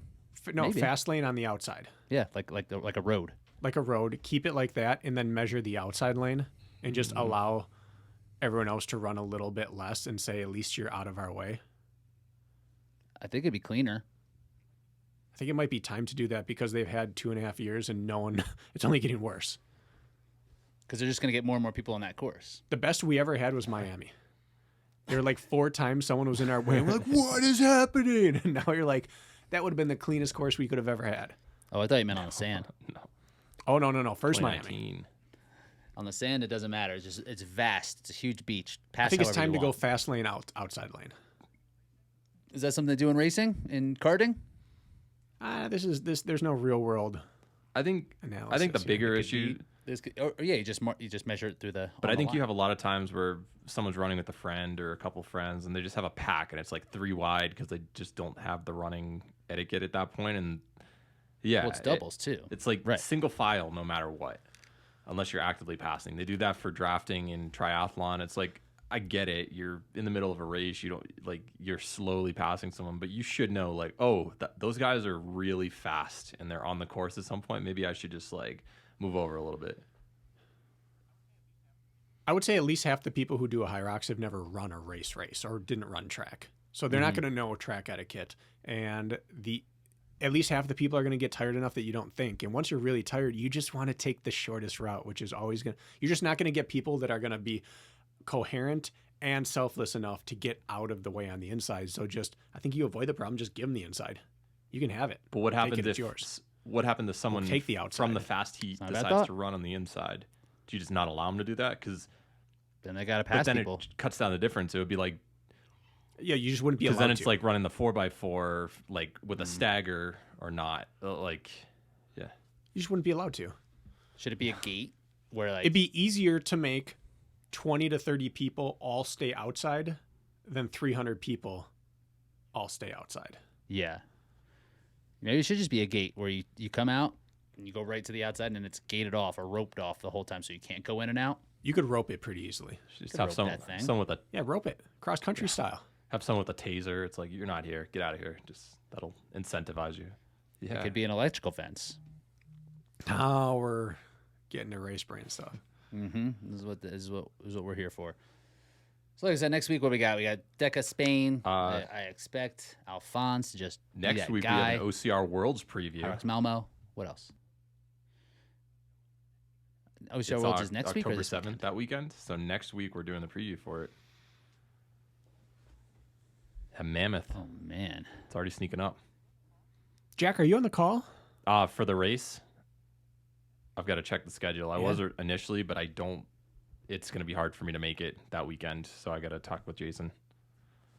You better let him know Well, now. I'll call. I'll text him right after Big dog? right after recording.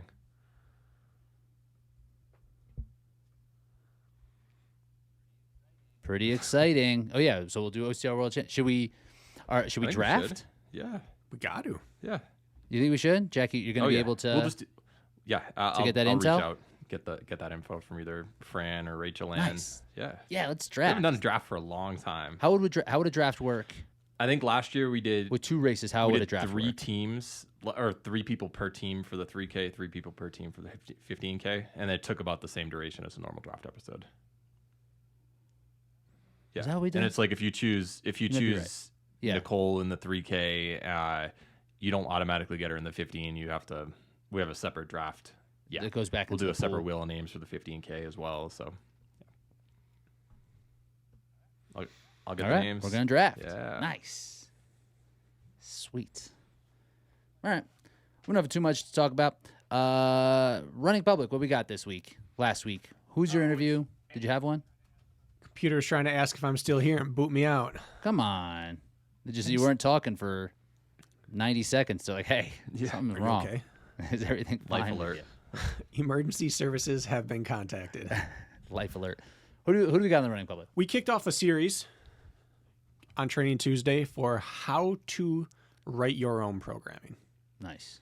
And so episode 1 goes out today, which is boring is best unless you need excitement. It's talking about why pros across the board, their training is very, very boring, repetitive, and simplistic, and how most people look for too much flash and excitement when they don't need it. But then if you can't follow that, how do you change it up while following the principles? Simple's I better. like it. And Techie then stuff, nerdy stuff. episode 2 is run slow to get fast. 8-day training cycle. No, it's less about the principles of training and more about how to build them for you. Gotcha. So if you want to know what the 3 episodes are, I can tell Are they you. pre-recorded already? Or Exclusive. The best scientific training plan versus the best training for you. People who every time a new sexy plan comes out, they leap to it and why can't I follow it, that kind of thing. And then a whole episode on the workouts you do that make no sense. that's gonna be good. 7 I days like in a it. row of sleds. Did you have an interview for on Rich, Friday? right? Sleds. Sleds. We Monday. had your boy VJ on Nice. talking about finding lifting, what it's done to his running, how he's transitioning into hybrid, how he's finding that process. VJ is gonna be a problem this. Got to this check year. that out. Or next year, I think, in hybrid. Oh, yeah. Yep. He figures things out. Yep. I'm going to get nice and fast. Going to get him nice and fast. RMR podcast. Heck RMR yeah. training podcast. That's what we changed. It's officially changed. Oh my goodness. So is Mile Hybrid done? Mile hybrid's done. I like Reinforced that running. name better. Reinforced running's done. That's out. Reinforced Running's done? Oh, Now it's it's all RMR training under podcast. RMR, the brand. One umbrella? Complete rebrand. Complete rebrand. I might still have like some interviews or solo ones on RMR. I think but you it's had just the all gonna be best, under the one umbrella. R with the running silhouette, best logo out there. So I hope you can keep. Get That's out a, of town. I've shown people that, and I'm like, You know, it- what do you think of this logo? And ding, people who ding, aren't ding. even runners, and they're like, that's a sick logo. So It's pretty legit. I mean, that's just for me. Maybe I'll get a tattoo. Maybe I'll just tattoo it. Maybe we I'll might get Carla pick it up. tattoo. Reinforced Running Public. I'm gonna get the tattoo on my where you could see it with my split shorts on my Yeah. thigh there. The classic distance runner guy. Mm-hmm. Kirk's got Split one. short thigh. Does he really? Yeah, he's got the Oshkosh Titan symbol on his, Amazing. A on his winged thigh. foot. I didn't know that for a long time. Our That's WEAC conference was notorious. Everyone from Whitewater has their Warhawk on their thigh. Do you? Not me. No No, way. you do. Pure. It's like, I'm not a Warhawk for life. Come on, man. Come on. I'm a dude. dog. Three or 4 years, and we're good to go. And that's really it. So, anything else to plug? Anything else to talk about? RMR training app. Check it out. We have an RMR, or I guess it's like hybrid camp situation this weekend. That's gonna be fun. Check out the socials. Seems like a good time for next year. Beautiful for weather anybody. here in Colorado. Should check it out. Jack, are we signed up for doubles? Let's do it by the end of today. Well, I don't know. Are we ready to I'll commit? on the air. Are you going to be do ready it. to rock? I thought Have we you not did. committed? Well, I mean, we didn't sign up I yet. mean, we've been. I think we were yeah. waiting to make sure there are no setbacks. I messaged in the fantasy good. football. As long as there's no Yeah, shoulder I to overhead. messaged the fantasy football group chat, and Magita gave me a 15% off instead of a 10% off code. So it's about the best I can get. So Wowza. let's do that. Speaking of, BK's just laying everybody Yeah. to waste. Let's win a title. Let's win you your third separate teammate title. Yeah, I wonder if this will be a title. I wonder if this will be like a. It's not a think title. open. Okay. Well, Because the Open Championship is Maryland. We think. I don't know. And- Jack, pull it up real quick. Maryland Hyrox on the website. isn't it DC? I'm 99% sure that that's the Open. I think it is in DC. What's DC considered? its own entity? It's something. Yeah, Maryland? North American Open. If Oh, people the had to say DMV. what's it part of? The DMV, I would say Maryland, Virginia. District, Maryland, Virginia. Yeah. All that it says It's DC. North That's all you gotta American know. Open Championships. And then it says, do you think you have what it takes Yeah. to be crowned the next Hyrox Open U.S. champion? So interpret it as Maybe. is. Are you guys going to sign up for high? Is it because is there a Hyrox? There is a Hyrox Pro doubles, right? We're doing the real weight. There's just one option of doubles, I think, for Chicago. There is. I thought they were going to put a pro weight. Check it out, I thought they Jack. were doing a pro weight also. I'm sure we could be do pro weight. I just don't think there's a differentiator. I don't Probably think not there's going to two run as options. fast as But it's not you and men's Rich, pro weight. especially if it's pro weight. Why not? 100 unbroken wall balls. That's gonna be fun. I hope not. That means I'm doing what Rich did. Yeah, I'm not built BK's for ready. that. We're doing it. He's ready. All right. that will do for us. Thanks for checking us out. Check us out every Tuesday. Race Brain Podcast Wednesday is when it releases.